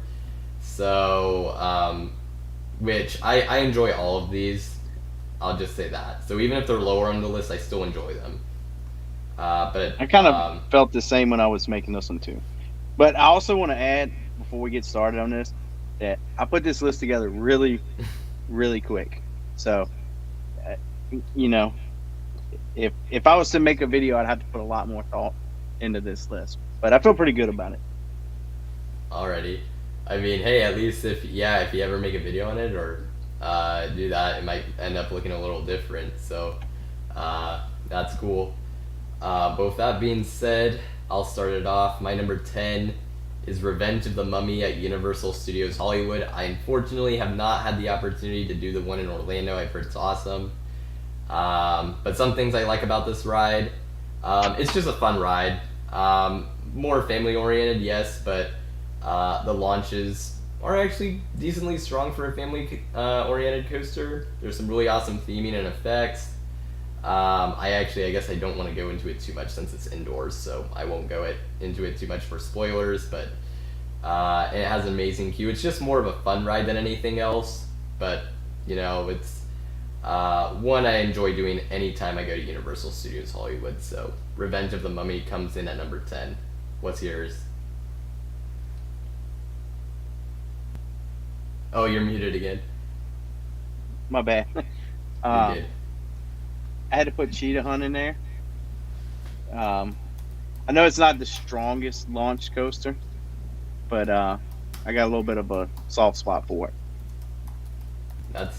That's totally. I mean, I know it's a coaster that a lot of enthusiasts, or maybe not a lot, but there's certain enthusiasts that they really like it. So not surprised to see it, and it looks really fun. I really want to do it. So yeah, it's just that's what it is, a fun ride, Yeah, and purely fun ride, and there's some of those on this list too for me that they're just more like just purely fun rides. They're not like super intense or anything, but not all launch coasters have to be.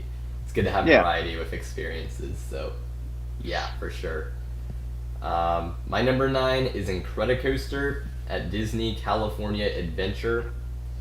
So this coaster, I unfortunately did not get to experience it as California Screamin'. Really wish I did. But it's a very long ride, which is not something you can say for all launch coasters, that's for sure.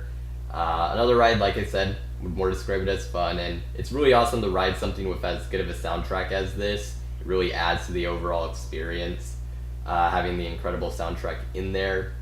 And there's actually some decent airtime moments, especially like the first drop you get on the ride is pretty good. So, and it's a very re-rideable attraction. So, yeah, Incredicoaster comes in at number 9. I really wanted to ride that. I don't know why. It just looks fun. Yeah, it is. Yeah, it's pretty fun. So, yeah. For me, my number 9, it's got to be Thunderbird at Holiday World. Nice. So I really like wing coasters, and having a launch on that one, I just think it's a ton of fun. It's a pretty good launch too. Yeah, I've heard it's actually like it surprised people to launch, so I totally get that. That's another coaster that I just want to try it because so far it's like pretty unique. There are no other B&M launched wing coasters as it stands today, so that's a bucket list ride for me, for sure. So love that you have it on here. I think the Hulk is the only other launch B&M, I believe. And that's like a tire launch. It's not even really the same. So, yeah, actually, Hulk and now Decepticoaster, which is a clone at Universal Beijing, that just opened recently. So, oh, okay, yeah. So now we have 2, but yeah, but maybe we'll see B&M do a few more launch coasters. It's looking like it, so that'll be interesting to see. But my number 8 is my newest launch coaster credit. Some might think this is a little low. I did really enjoy this ride, and that is West Coast Racers at Six Flags Magic Mountain. I really like the racing aspect of it. It just added a lot to the ride, I felt like. Just having that feel, especially when Twisted Colossus doesn't always duel, and actually doesn't usually. And it has some really good hang time and some really strong air time. And that first high five, I don't know if I think Chris, you mentioned, if you're still here in the chat, that it's your favorite element on the ride. The high five on the white side, yeah, that thing is nuts. So that's certainly a highlight moment of the ride, for sure. And I was surprised by how good it was. So yeah, and I prefer the white side of the two sides. So I mean, you get to experience both, but that's my preferred side. So really fun ride. My number 8 is actually Storm Runner at Hershey Park. Ooh, all right. Yeah, it's a really, really good launch on that. Yeah, it's got one of the better layouts of a launch coaster, but it is pretty short. Yeah, having ridden it as well, and you'll see it higher on my list, but definitely agree that it has a really good layout for a launch coaster. And it's really cool to have one of these really powerful intimate accelerators that actually does something afterwards, basically. Yeah. So that's always awesome. So I'm happy that made the list, as someone who's a pretty big fan of the ride. And yes, I just saw Get Ready, Here We Go in the chat. Absolutely. My number 7 coaster is another Magic Mountain ride. It is Full Throttle. So my favorite element on this ride probably goes without saying, but the first loop, the hang time you get on it, it's some of the best on any element I've ever ridden, ever experienced. Launches are pretty powerful on it. The first and the third launch, I guess, technically. And even though the final drop is kind of killed because of the brakes, there's some good airtime going over it. So it's just a fun ride, and it's a front row ride for me too. Actually, I think all the Premier Rides coasters are front row rides for me, which I learned off this last visit. So yeah, what's your number 7? Hypersonic. Oh, nice. Yeah, I hope we were able to put the fun coasters on here. Yes, you can put, yes, absolutely, for sure. Yeah, that launch, I know I talked about it earlier, but it didn't do anything after that launch. But well, actually, the Top Hat was really good, especially when it first opened. It was really good, but yeah, that launch, crazy. Yeah, I mean, yeah, that Top Hat looked crazy too, but that launch, I mean, that was like the ride complete. It was like the main focus, so it's awesome to see that it made your list. I thought it might have been a little higher, but it's still great to see it on here. And a little side note, so Sean, if he's still in here, has got some of the best footage of that coaster. Oh yeah, no doubt. Like I go back and look at some of his footage from like 15 years ago, and I don't even know how he did it. Like it was crazy.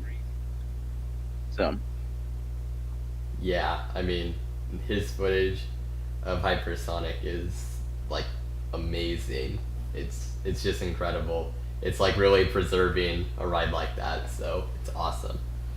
yeah, it needs to be in a museum. I've told him that because he's like the only one that has any of this footage. He's got shots from behind it that I would be so happy with today. And I'm just like, man, how did he do this? 16, 17, 18 years ago. And the crazy thing is, I actually filmed Hypersonic. I had a little film camera. Yeah, I had a film camera, and I filmed it, and it was nothing like what he was getting. I mean, there was no YouTube. No, well, it may have just came out then, but yeah. Yeah, and you're definitely welcome, Sean. You got some great content. I forgot to put the park name, I just realized. So there we go. So we can officially have it. But yeah, Sean is a one-man coaster museum. That's a really good way to describe his channel. Yeah, all his footage needs to be in a museum because what we're getting now, everybody's gonna have. But what he got, he's the only one. Yeah, I mean, that is crazy. So, no, that's really good description. And yeah, I mean, Hypersonic looked also amazing. My number 6 coaster. This one might surprise that it's this high. It is Manta at SeaWorld San Diego. Um, Kind of like what I said about the other two, like mostly a purely fun ride, but this one I just think is like kind of at a different level, and also it actually has some really good airtime moments as well. Um, and the if you've ridden the coaster, the first launch segment is really cool, but I'm not going to go into it too much because if you haven't ridden it, you might not know about it. But even though it's not like super forceful, it does something really cool.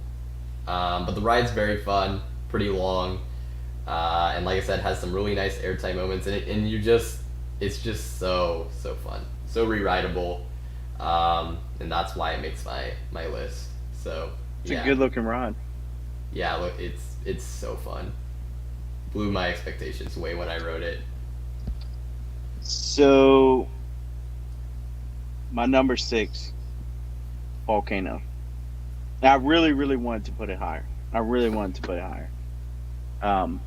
But the truth is, Volcano was over as soon as it came out the top. So that's probably the only reason that I put it down at number 6. But just that first launch, the way it would, shoot you out to the side to make that huge turn was just so much fun. And then when you hit that second boost, and the sound it made, it was just so much fun. The only thing I can compare it to really now, outside of an impulse, would be like Velocicoaster, hitting that second boost on Velocicoaster. Even though you're not going near as fast, it's probably the only thing I could compare it to. But being inverted, I mean, I think that was definitely one of the best launch coasters. Like I said, once you come out the top, though, it was over. Like, you may as well not even had the rest of it. Like, for me at least. I think I've heard kind of similar things from other people. Like, I mean, that going out of a volcano, such a creative coaster just in general, and it's just such a shame that it was maybe a little too much in some senses, but yeah, a ride I really wish was still around because it looked amazing. So Yeah, I mean, you had those slow inversions after you came out, and I mean, they would have been good on about any ride, but after that first half, it was just, it wasn't enough. It was like, it was too slow. It was too much of a change, I think. That stuff works on the hang time. It works on stuff like Copperhead Strike. But when you have that incredible first half, and then you're just kind of slowly rotating, yeah, that first half was great though. I can see that. So no, that makes total sense. That's one of those rides that I'm like, anyone who has that, so lucky. I wish I would have been able to experience it, but we'll probably get something one day that's kind of like it, maybe in the really far future. I don't know. I hope, but it was a one of a kind ride, so really special. My number 5, and this one will probably be really surprising. It is Superman Ultimate Flight at Six Flags Discovery Kingdom. So this is the original Skyrocket 2, and going in, I didn't think that it would be all that good. And even though it's a very short ride, it just has a really good variety of forces, and it just has really good variety. You have really good ejector airtime going over the top, and then you have like really good hang time with the Heartline roll, and then you got the two really snappy elements with the drop down, along with the non-inverting loop. Although I've heard the ones with the longer trains, apparently the non-inverting loop isn't as good, which is unfortunate. But I really love this ride when I rode it, and this is also a front row ride for me. So might be short, but I really like it, and I'm actually kind of happy that there's a bunch of these out there. because they're pretty good rides. So that's my number 5. Oh, you're muted. You're muted. I'm so sorry. I got kids. I try to keep it down. I was saying that we could combine this and make a top 20 because most all of yours are on the West Coast and most of mine are on the East Coast. That'll So change it's it cool a how little we're getting a bit. bunch of different ones there. Yeah. My number 5 would be a tie between Top Thrill Dragster and King Dakar. All right. So I know a lot of people like to pick one that they like more than the other, but I think they're kind of tied for me because, you know, they both do certain things good. I like the restraints and I like the views that you get on Top Thrill Dragster. But I like the better acceleration, and you can feel it too on King Dakar. And I don't know why, but I actually like that little bit of vibration near the end of it too. Like it's so powerful, kind of scooting down the track. But yeah, so I'd say it's number 5 for me. Yeah, I've only done Dragster, so I can't speak on King Dakar, but phenomenal ride. And I've been saying this a lot, but like, I'm happy to see it make the list. So, and King Dakar, yeah, that's. I know a lot of people prefer Dragster or like have a choice, but I can totally understand like why.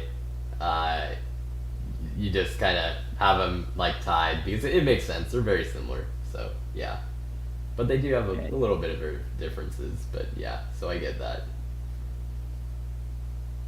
What is it? My number 4 is Accelerator at Knott's Berry Farm.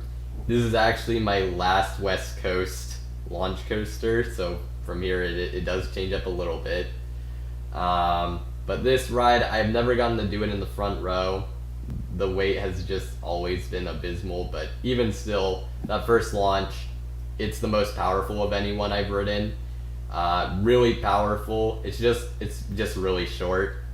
Also you get some good airtime on the top hat, which is something you can't really say for the other intimate accelerators. And I actually like the 2 bank turns just so you can have like you can feel the speed you have, because sometimes the other accelerators it's just like they end too quick. It's kind of nice, even though it's not really like anything too crazy, that you still get those turns with all that speed. So I like that. So Accelerator comes in at number 4. Yeah, I really wanted to ride that one. That's a really good looking trains on that too. Oh yeah, no, the trains look sick. Not sure about the new color scheme though. Not so sure about that. That's Yeah. still kind of weird. Yeah. My number 4 is Maverick. So I think Maverick's one of the best coasters out there. I definitely like that second launch. Feels just like Volcano's first launch. A lot of good elements. I know a lot of people probably have Maverick a little bit higher, but I got a few that I like a little better. Yeah, I mean, it's an insane ride, and as you said, one of the best. So I totally agree, and this one's a little higher for me, but it is a phenomenal ride. So it's good to see you have it pretty high, all things considered. My number 3 coaster is Storm Runner at Hershey Park. Big fan of this ride. Kind of like Accelerator, it's really nice that it has more after the initial launch, which is already fantastic. But I really like the layout afterwards. Just with the airtime you get on the top hat and the entrance into the hardline roll. That's really good, and then the hardline roll and the flying snake dive are also really good elements. And I like the Cobra Loop, so really I like the entire ride, and it just has a really cool layout, I think. So yeah, Storm Runner comes in at number 3. Yep, flying snake dive's really cool. Yeah. Um, my number three is time travel, Silver Dollar City. So Nice. I know it may not be as intense as Maverick, but it's so unique, so much fun. You get a different ride every time. I love the station. Uh, it's just, I think it's a really, really well done ride. Yeah. I mean, now seeing Ride to Happiness, my excitement level for Time Traveler has dipped a little bit, but realistically, this is probably the one I'm going to experience first. So whenever I get the opportunity, I'm very excited to check it out just because it's something so unique. And I really hope that more parks are. I know they're expensive rides, but the mock extreme spinners really seem like they have so much potential. So I want to see more of these, and you couldn't, if we do, you couldn't have it without this one. So simple as that. Yeah, Incredible ride, especially with how they were able to incorporate it into the terrain. It makes it so unique, especially like the drop out of the station. I mean, that's crazy. So, yeah. that's a really, really good first drop. My number two coaster is actually going to be Maverick at Cedar Point. Yeah, it's amazing. The variety of forces is incredible. You have some incredible airtime moments, really strong ejector moments, and that first drop is just insane. Insane. It's one of my all-time favorites. But you also have, of course, the really whippy and snappy elements in the second half, and that second launch is also quite something. So, just a super creative ride, especially for its time. So it's an incredible coaster. I mean, not too much else to say. I'd agree with you. That first drop, especially in the back, is is really, really good. Really good. Yeah. Um, my number two is Velocicoaster. Ooh, all right. Yeah, I think Velocicoaster is really well done ride. Um, one element after the other. The first launch isn't really much, but hitting that second one with all that speed, uh, it's nothing like it. Like I say, it reminds me of Volcano. So every time we come around that corner and hit that second launch, and then it goes up in the top hat, I mean, it's great. So really, really like Velocicoaster a lot. You have no idea how much I want to get out to Orlando just for this. And of course, I mean, they have a lot of other stuff, but man, uh, Velocicoaster looks so good. So, I mean, It it is. had to be on here. And then when you think about the thrill you get from it, along with the theming, I mean, it's something you don't ever really see, on that level. So it's really good. Yeah, especially not here in America. I know Europe has some really high level theming with their incredible looking coasters, but here in America, this is super unique, and even in general, it is. I mean, insane coaster just in general with what they were able to pull off. But my number one is Top Thrill Dragster at Cedar Point. For those who haven't been watching me for a while, yes, I have had it over Maverick for a long time. So this is not anything new because of the news or anything today. This is my number one. And basically that first launch is, I think, my second favorite element on any coaster I've ever experienced. It's powerful, but it's also sustained and really long. So you get the wind in your face, especially in the front row. It's just madness. And even after that, I mean, the ride isn't anywhere near as good, but I still like the drop. It's not really a drop, but it's a little disorienting because of the twist. Kind of like you don't really know where you're going exactly. But it's a phenomenal ride. I highly recommend the front row for anyone who has it, even though you will have to wait a while. Yeah, Dragster, my number one. So Dragster's amazing for me. It's definitely one of the best launches ever. Yeah. I don't know about for anybody else, but I've just never got any airtime from it. Not on the top hat, not coming down, and it could just be the adrenaline from the launch, or it may just be because it goes over so slow. But that's probably why I put it at 5. But when it comes to a launch, it's definitely as good as they come. And number one, I was laughing a second ago because Airtime Mike actually called it. It's definitely Yeah. Lightning Rod. Yep. I mean, amazing number one coaster. It looks so good. It's so good. Sometimes I forget it's even a launch coaster, but you know, it's definitely my number one. So may not have the best launch in the world, but everything after, and it's something about going up that mountain so fast to start that ride off. Yeah, definitely had to be number one. Yeah, I mean that ride is like it looks like a masterpiece. So that's another one that I'm dying to get out to, and it's gonna be a little harder for me just because of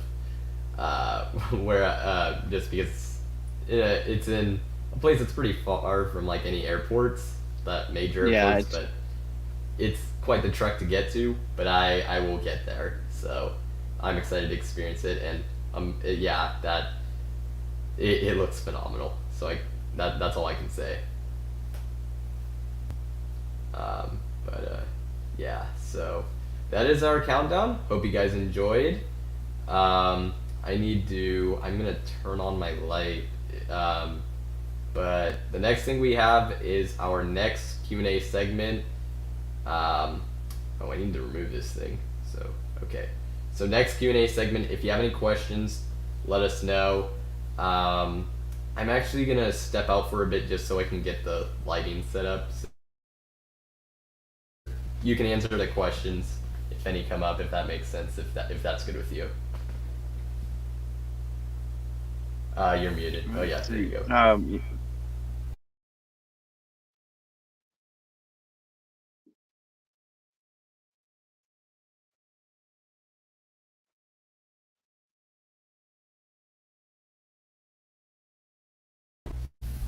All right, should be a little better. Yeah. Okay. Let's I didn't see see. anything come in yet. Yeah, I did it pretty quick. So yeah. So it's delayed a little bit, so that's probably why. All right. What do you think is better, Hydra or Talon? Guess this is a question for you. I think I like Talon better. They're both really good rides. I like the way Hydra starts off, but I thought Talon was really, really a good invert that does not get talked about near enough. And near the end of it, there's this little dip. I mean, you get a good pop of airtime, which is rare on an invert. So, really like Talon. Yeah, Talon looks pretty good, so I can totally see that. Craziest coaster trip you have taken? I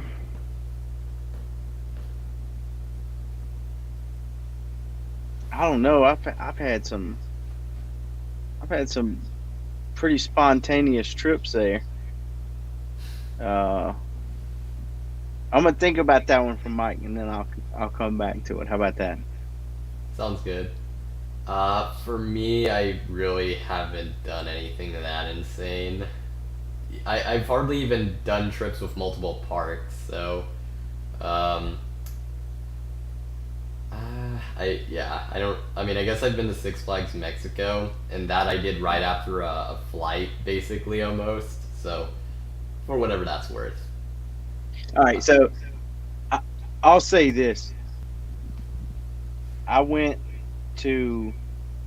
I had one day off work, and I drove to Holiday World. I rode the Voyage one time, and I drove home. Whoa. Okay, So I'll that say is that. wild. Yeah, Yeah, that's a good one. but I've got some other trips too that were maybe not that crazy, but they were up there with it too. But yeah, I Dang. rode it one time, and then drove home, and it took the whole day. Wow. What is your dream bucket list park? So I guess if you could go to any park that you haven't been to in the world, which one would you go to? Right now, Energylandia for sure. Yeah, that Definitely would. want to ride the Intamin and the RMC, and they got a lot of good stuff there. And probably by the time I get there, they'll probably have about 7 more. So Yeah, that's pretty accurate. They are. They're going wild. yeah. So yeah. Does your wife enjoy coasters? So she says she doesn't, but she really likes them. So she tells me she doesn't like them, but she rides Fahrenheit at Hershey Park, and she tells me that was boring. But she rides I-305 and said that was the greatest coaster on the planet. She rides Velocicoaster and says, "Let's go back and ride it again."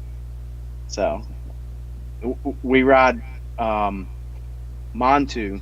She loves it. Then she rides Great Bear. She's like, "Yeah, you ride one invert, you've rode them all." So I know she likes them. That's good. Maybe, but that's funny though. Fahrenheit. That she finds Fahrenheit boring. That's interesting. Yeah, right when it stopped, I'm like, "What'd you think? What'd you think?" She was like, "Yeah, no, it was kind of boring." I'm like, "Well, can we go ride Skyrush?" Yeah, she's like, "No, I'm not gonna ride Skyrush." I'm like, "Come on." Dang. No, that is. Yeah, I guess what my family.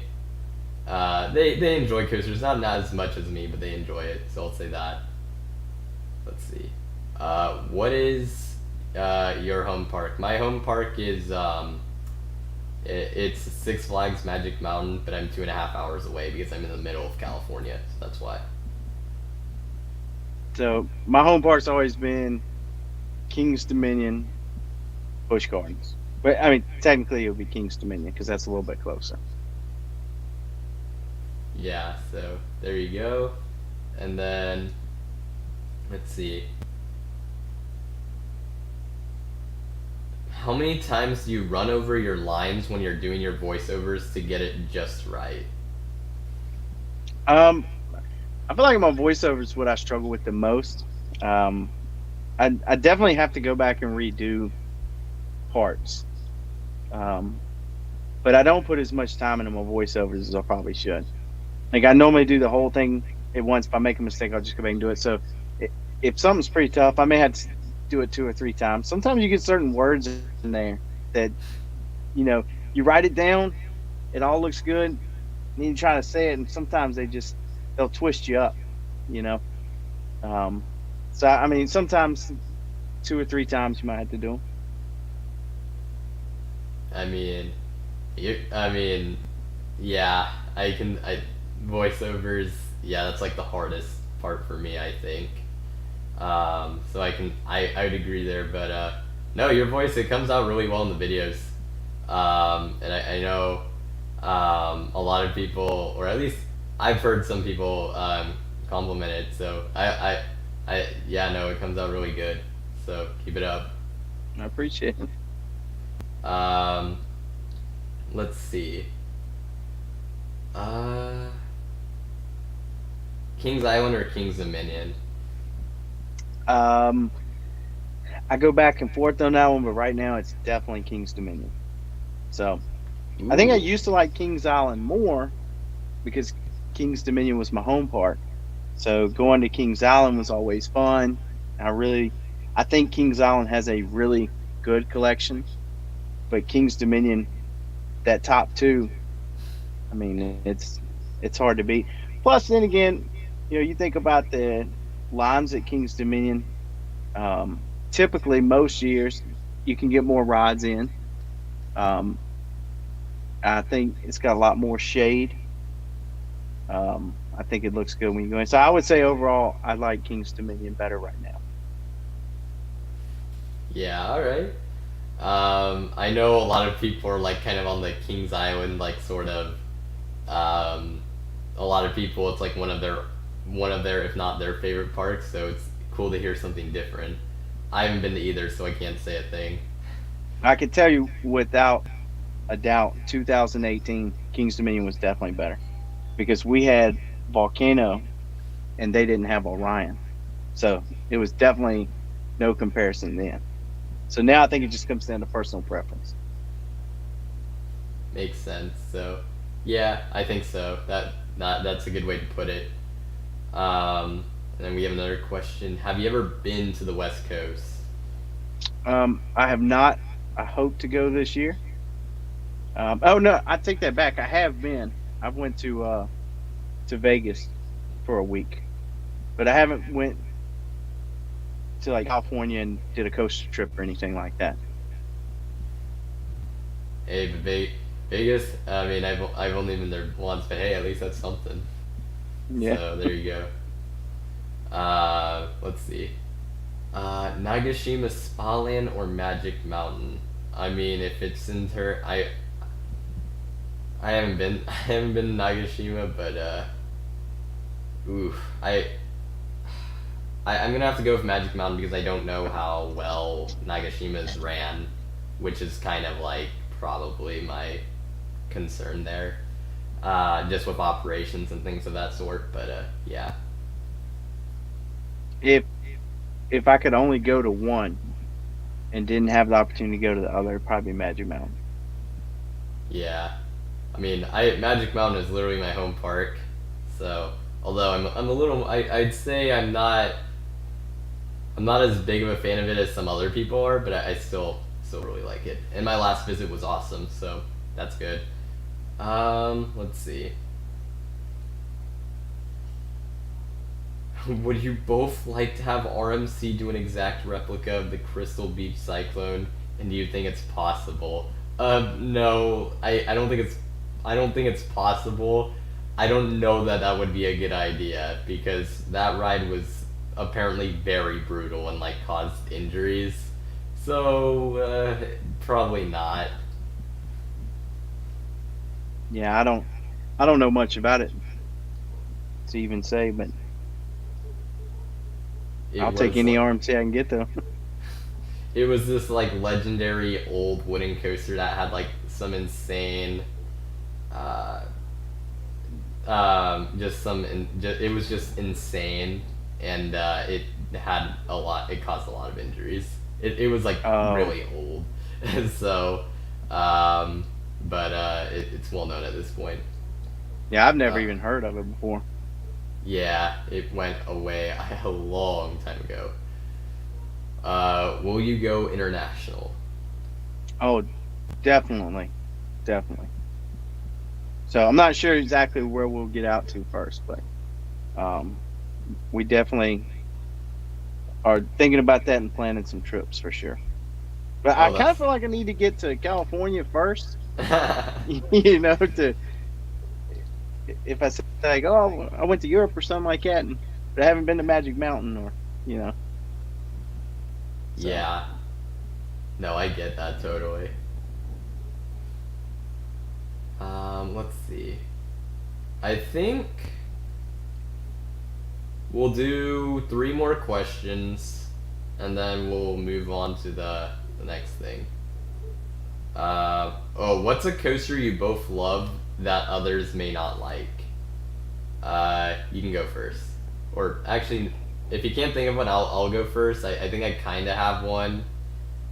I mean, I guess like what I mentioned it earlier, but Superman Ultimate Flight. I guess I really like it, and I know people mostly have issues with the comfort collar Skyrocket 2s, but in general, people there's a lot of people that don't like them. So I guess that might be it. Also, I really like Space Mountain. It is in my top 20 coasters, but I mean, I think most people like it. Space Mountain at Disneyland, that is. So I guess those are a few. Yeah, I completely agree on Space Mountain. I don't know what it is about that ride, but I love it. And of course, I just rode the one in Florida, but I really like all the neat sounds. But yeah. But the other one, I mean, I know this probably gonna be like a broken record, but if it says a coaster we both love that others may not like, it's got to be Skyrush. I mean, Oh that's one of yeah, my favorite rides ever. I mean, it's so good. So, but I know not everyone likes it because of the restraints, and I think they, may affect different people different ways, but they don't affect me at all. And I think the airtime is legendary. So, yeah, for sure. And I guess if we're going off polarizing coasters, then X2 would certainly be up there because it's one of my all time favorites, and not everyone loves it. So, yeah. Let's see. What is our least favorite coaster? Mine's Coast Rider. Anyone who's been watching me for a while would know. Like not Ghost Rider, Coast Rider, like the Wild Mouse at Knott's, not the wooden coaster. I always have to address that because it sounds like I'm saying Ghost Rider. Um, but the shin guard restraints, and it's a really boring Wild Mouse even without it. But those shin guard restraints are awful. So, yeah, worst coaster without a doubt. Do you have a least favorite? I think just off the top of my head, and there may be a worse one, but I got to go with Roar at Six Flags America.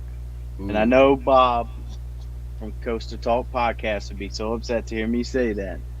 But the ride is, I mean, I can take a painful ride if it's a good ride, but that ride just, I mean, it has nothing.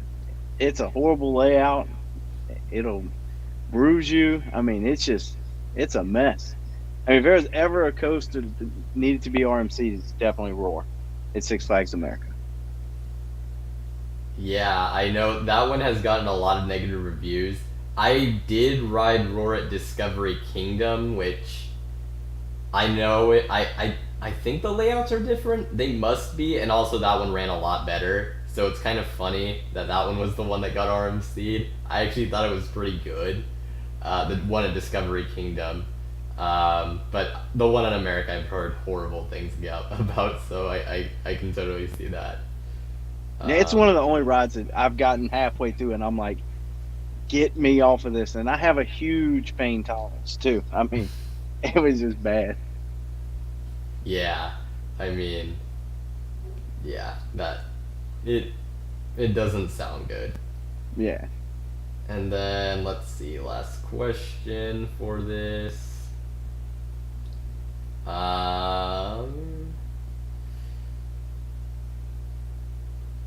Someone asked, Sanford Bridge asked favorite RMC.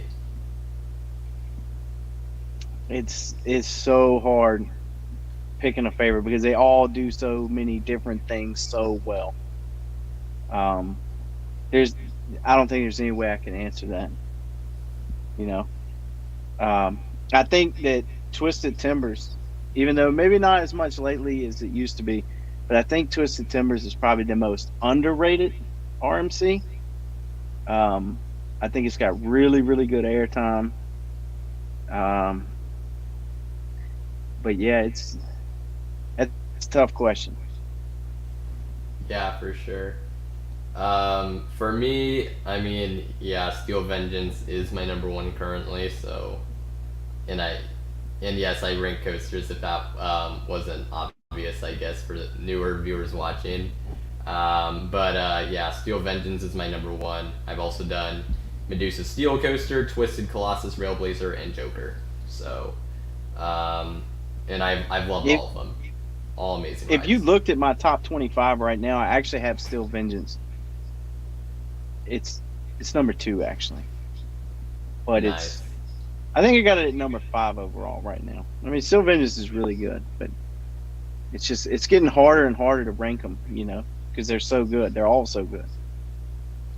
Yeah, I mean, all 5 of those I really like, and I think Joker especially gets way too much unnecessary like backlash. It's like It really does. good. Yeah, it's like really good. So, yeah. Yeah. So that's gonna be our second Q&A, which will lead into topics to discuss. And the first question, this is like questions I had for OK Coasters, and I mentioned this one earlier. Someone asked about it, so OK Coasters, how did you first get into coasters and theme parks? My family used to go to either Busch Gardens or King's Dominion, and we used to take one trip a year, if that. Sometimes it might be 2 years that we would go on one trip. And I remember those are just the best days ever. You know, when I was at one of those parks, I remember what it felt like walking into that park and just knowing that it was going to be a great day.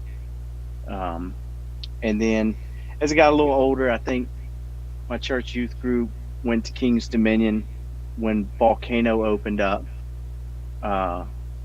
And that was a really, really fun trip. I think that's probably when I realized how much I really liked going. Dang, so Volcano was a big part of it. That's awesome. Oh yeah, huge part. I actually went for Flight of Fear's opening too, but it was Volcano that really, did something. Wow. Yeah, that's awesome. And Flight of Fear too.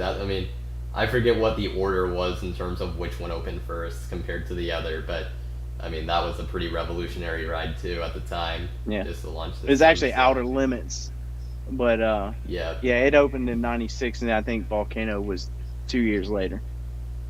Yeah. So that's really cool.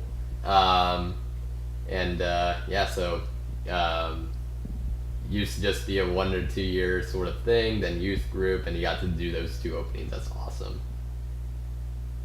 Next thing oh wait, no, sorry, my bad. Well, that's all I was pretty much gonna say. I was just like, once I got my driver's license, that's when I went like wild with it, like just going back and forth all the time.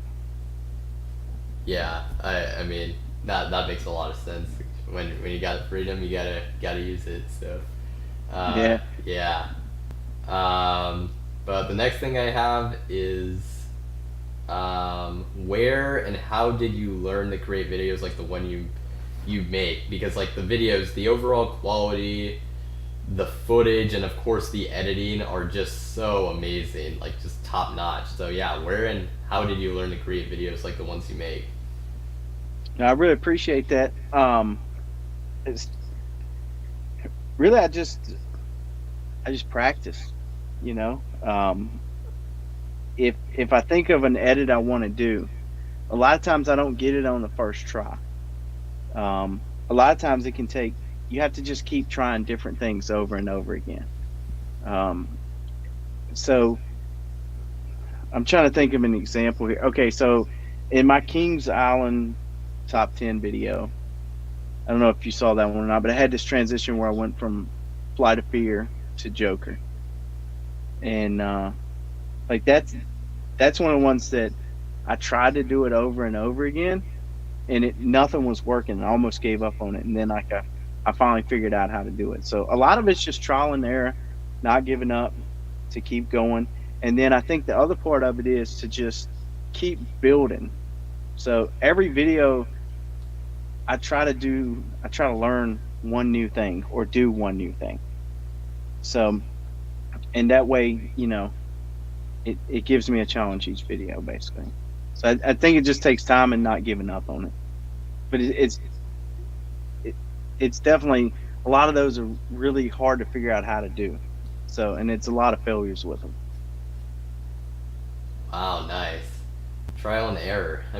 Yeah, and you got to be pretty persistent with that stuff too, because I can imagine that, like trying to get certain edits, trying to do new things every time, like that can be a bit time consuming. So a lot of persistence. So huge respect to you. And Sean just said that, that transition blew his mind. I may have not seen that video. I'm gonna have to go back and look. I'm gonna have to look at it now, because I don't believe I did. So, but that's awesome. So yeah, with that one, I was so upset because I didn't have footage inside of Flight of Fear's building. And I Ooh, was like, yeah. okay.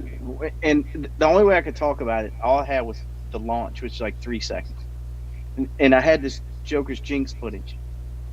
And I really wanted to use that footage, but I didn't know how. So I just had to try to think of something, But like I say, it doesn't always work on the first try. Sometimes you have to just keep trying and trying to figure it out.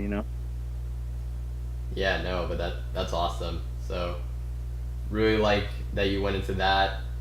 And then the last thing I have, this is obviously related to your um, relatively recent Ultimate Guide series. So you give tips in those videos, but what does a day look like when or what does the planning sort of look like when you are visiting a new park?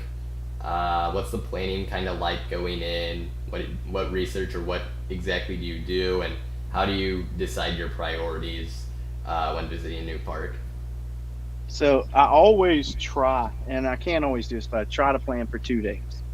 Um, because a lot of times you may have a rod closure or you could have bad weather one day. So I always try my best to plan for 2 days.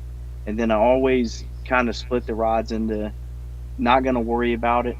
I would like to get on this one and I have to get on these. And then I'm always going to break those down, basically what time does each section of the park open? Because some parks open different sections at different times. And I'll try to just make a route to the ones I have to ride, and I'm going to ride those first because if I'm really far from home, those are the ones I can't miss. And then once I get those, then I'm okay going back and getting some of the other ones I really want. Um, and then, I may do some filming and stuff like that after I've gotten those rides. So that's pretty much how I do my days. That's actually really cool. The thing you mentioned with the rides that you're like you can skip them, you would like to do it, and these are the ones you really have to or really want to do. I actually kind of like not even kidding. With some of my more recent like trips, when I went to back to Disneyland because I hadn't been in like 10 years, I actually did something kind of like that. So that's really cool to see that. Um, you do that, and then yeah, looking at like the park, like looking at what route you would need to take to get the rides you really want. Yeah, that makes a lot of sense. So that's really cool. So And sometimes I'll prioritize a ride that may have a short line too. So like if I go to Cedar Point, my day there, I'm gonna try to ride Top Thrill Dragster, Millennium Force, Steel Vengeance, and then after those three, I would rather ride Magnum 10 or 15 times than to get a second ride on one of those. Because Magnum will have like a 5 minute wait, and that's a really really good ride. So, and then after that, I may do some film. yeah, you guys are able to do like dedicate a decent amount of time to filming when you're at a park. Yeah, that it. I respect that a lot because that's something that I don't know that I have quite the patience for, but it always comes out looking so good. So, uh, yeah, so I respect that, and yeah, Magnum. Admittedly, I'm not the biggest fan of, but that's cool that you really like it. So yeah. Yeah, love Magnum. I don't. I like it. It's just I'm not as big of a fan as some other people. So, yeah. So But my first ride on it, I wasn't a huge fan, but then the more I rode it, it's like you get this appreciation for it. And now it's one of my favorite rides in the park, actually. yeah, I get that vibe. I was only able to do it twice, but I did like the second ride a lot more than the first, and I kind of felt that it was a ride that the more I did it, the more I'd like and appreciate it. And there's certain rides like that have kind of happened. Viper at Magic Mountain actually is one of them, where the more I ride it, the more I like it. I've heard a lot of So people say that actually. yeah, because when I first rode Viper way back when, it was one of my least favorite coasters, like way back in 2013. But my last ride on it, I think it's probably a top half coaster of the park there for me, which it's saying a decent bit because there's a lot of really good coasters there. So Hmm. if it's not quite there, it's close, which it's got a lot of competition. So yeah. With that being said, we're gonna move on to end of stream Q&A. Any last questions you have, you can ask them. Doing pretty good on time, looks like it. Yeah. And I guess before we get there, once again, or actually, I guess I didn't say this earlier, but thank you so much for coming on here. Okay, Coasters, it's been awesome having you. And I'm really glad and very happy we were able to get this to work out. So, really appreciate you taking the time to come on. Absolutely. I really appreciate you inviting me, and I appreciate every person that's been here in the comments and asked questions, and it's been a lot of fun. Yeah, for sure, and yeah, of course. Thank you to all who are watching right now, and anyone who is watching on replay. Thanks for checking this out. Let's see. Okay, first question comes from Airtime Mike. What are our must-dos for 2022? You can go ahead and go first. So there's honestly not that much that I have concrete, but I am gonna do Wonder Woman this year, assuming it opens this year. I mean, it should, but you never know with Magic Mountain. Wonder Woman, I'm doing that. And then if I do go to Atlanta, which is looking possible, then it's looking like I would do it after Air Force One opens. Then Air Force One, Fun Spot Atlanta there, and Six Flags Over Georgia are obviously must dos. So, yeah. Yours? I have to ride one of the original Raptors. I got to. That's probably my number one priority. And then I would agree with you, Air Force One, and get out to Six Flags Over Georgia. So, Six Flags Over Georgia has always been really close to me, but for some reason I've never made the drive. I mean, I went to Hershey Park, same distance from me. I went like 13 times last year. I've never been over Georgia. Yeah, I drove all the way to Holiday World, halfway across the country for one ride. And that's a park I really want to go to. I don't know why, I just haven't went yet. That's funny you mentioned that. I've been to Atlanta twice, but I have not been to Over Georgia. So both times were not optimal. I went in December one year and February another. So I guess theoretically I could have done their Holiday in the Park event that one December, but in February they weren't open. So, and that was before I was even an enthusiast. So yeah. Yeah, and I went to Atlanta and watched a Braves game. Came home, didn't even go. But that was a long time ago. Yeah, I've been around that city. I feel like I've almost done everything except Over Georgia. It's just kind of funny. But yeah. Let's see. Can your kids now ride everything you can ride? My son can. My daughter cannot. But I would like to add, nothing scares my daughter. Like, she is 100% a coaster enthusiast. Like, I mean, 110%. So That's there awesome. there is nothing that will make her blink. That's So, awesome. and this is kind of a wild story, but just kind of on the topic. So she was never tall enough to really ride anything but Cobra's Curse and Invader at Busch Gardens. So finally, when she hit 48 inches, we went to Cedar Point, and the plan was she wanted to ride Magnum XL, and then she wanted to go straight to Millennium Force, and then she wanted to go straight to Top Thrill Dragster. So she wanted to ride the first Hyper, the first Giga, the first Strata, all in a row. And we did the first two, and then we finally got to Top Thrill Dragster, and they said it was 52 inches, which I didn't know that. I always thought it was 48. Oh. Yeah, it was like the biggest letdown. Like, she was so upset. But she didn't blink on Millennium Force or Magnum or anything. But if you ask her, she'll say that Magnum is better than Millennium Force.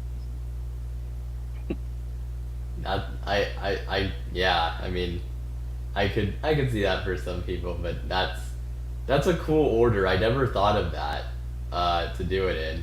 I mean, I don't know if it necessarily is the most it works the best in terms of everything, but it's a cool order. So I appreciate the effort, and that's awesome that she's like in it a full blown enthusiast. So that's awesome. Let's see. Oh, thank you so much, Stamford Bridge, for the donation, and thank you for checking this out and for the kind words. Very much appreciated. And also thank you, Airtime Mike, for the kind words. Wanted to say that. Let's see. Will you go to Texas or California first? I'm guessing this for me since you live in California. Yeah, Probably know. definitely Texas. Yeah. For me, yeah, it's pretty self-explanatory. It's really easy for me to get to Texas, and even if I did just like Dallas, Six Flags over Dallas, or that part, you could almost do that and not even rent a car. So I think it's definitely where I would go first. Yeah, that. Yep. Yeah, and I could go to Texas. Is technically one of the more accessible places for me, but I haven't been there outside of airports, so I'd like to go there pretty soon. That'd be fun. Let's see.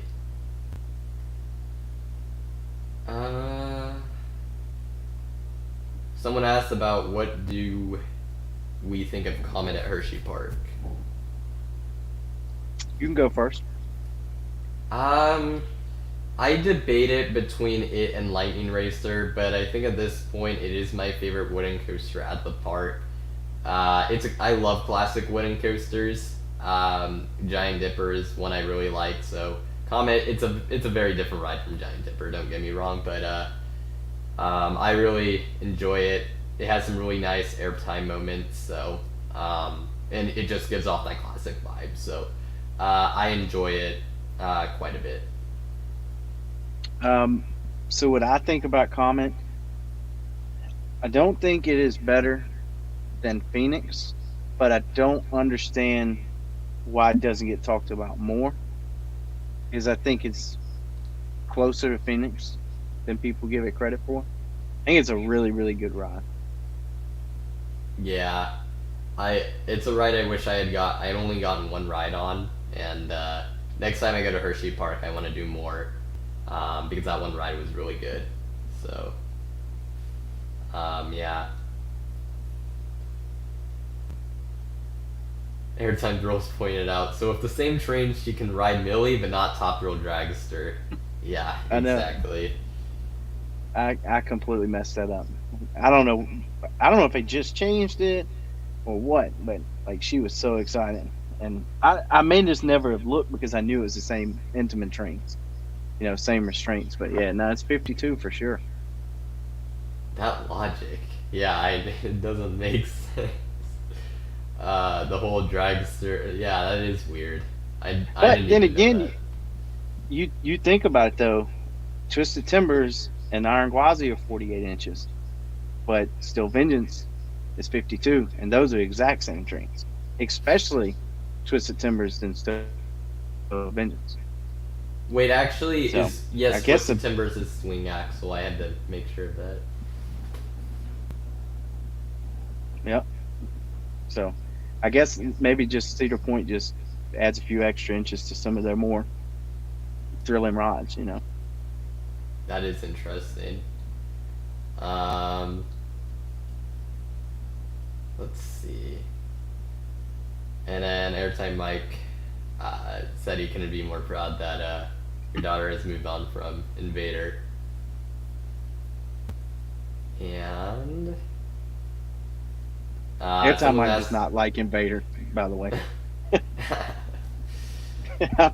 I'm pretty sure he said, let's see, Air Grover It's better. was than Invader and Diamondback. I'm not gonna let you forget that. That's funny. Do you think Frontier City will remove their amphitheater? I wouldn't know enough about the park, but you know, if it's been closed for a little while, or something along those lines, potentially, I could see it. But I mean, I wouldn't know anything. I would hardly know about the park in its entirety, so can't say too much there. And Yeah, I that don't know is- much about it either. That is all the questions I see for now, so I'll give a few more seconds to see if anything else comes up. Okay, Kings Dominions Grizzly, what's your thoughts? Okay, so I think it's a wonderful layout. I think it's a great ride. It is way too rough. When I heard they were retracking it, I was really excited about that. And it seems like they retracked every part on it that did not need to be touched. All the bad spots were still the same. And I know that ride's got a lot of fans. A lot of people really like it. And I like it too. I like it a lot. I ride it every single time I go to King's Dominion. But it definitely needs some work. I have not ridden Kings Dominions Grizzly, but viewers of the channel know that I've ridden the Grizzly at Great America, which I know is different, and I do not like that coaster. It's just it doesn't do anything, basically. But I'm interested to see how Kings Dominions is. I know they're different rides, but it's just interesting. Do you think Kings Dominion will remove Anaconda? So I think they should remove Anaconda. I'm not a big fan of it at all. I think the first half is second half is horrible. I would be completely fine if they removed it and just put some nice picnic tables right there and some grass. Just had a place to eat. Like they wouldn't even have to replace it. I don't even ride it anymore. I just think it's that bad. It's almost up there with Roar for me. Wow. I've heard not very good things about it, so yeah. And I think this will be the last question. That is from Stanford Bridge. Have you seen the classic movie Roller Coaster with its scenes and histories at your home park? I have not seen the movie at all, so. I have looked it up probably 10 or 15 times, and I've never seen it. Like every time I found it, you had to pay for it, so I just haven't watched it yet. But I want to, and I'll probably definitely do that now that I'm reminded of it again. I know quite a bit about the movie. I just haven't ever seen it. Alrighty, so I think that's gonna do it for the Q&A and for the stream in general. It was an absolute blast to have you on, and thank you everyone for watching. It was a fun stream tonight, and yeah, once again, just thank you so much for coming on, and it was a blast. Any last things you want absolutely. to say? Just once again, thank you for everybody that came in. All the nice stuff y'all have said, all the nice comments y'all always give me on my videos means the world to me. I just really appreciate it a lot. And I thank you for letting me come on to your show. Oh yeah, 100%. Like, I was gonna get you on. If you wanted to come on, it was gonna happen. So, no, ton of fun and very happy with this. So, with that being said, like I said, I am gonna be taking a break from Coaster Time after next episode, but next episode going out with a bit of a bang. It's gonna be the first. I guess not the first, but it's gonna be a 3-guest episode, 3 guests at once. I've only attempted it one other time, and due to scheduling conflicts, didn't exactly work as intended, but pretty ambitious, and should be something to look forward to. Won't spoil who it is, but should be pretty exciting in the future to look forward to. So with that being said, thank you all for watching, and I will see you all next time here on Coaster Hour.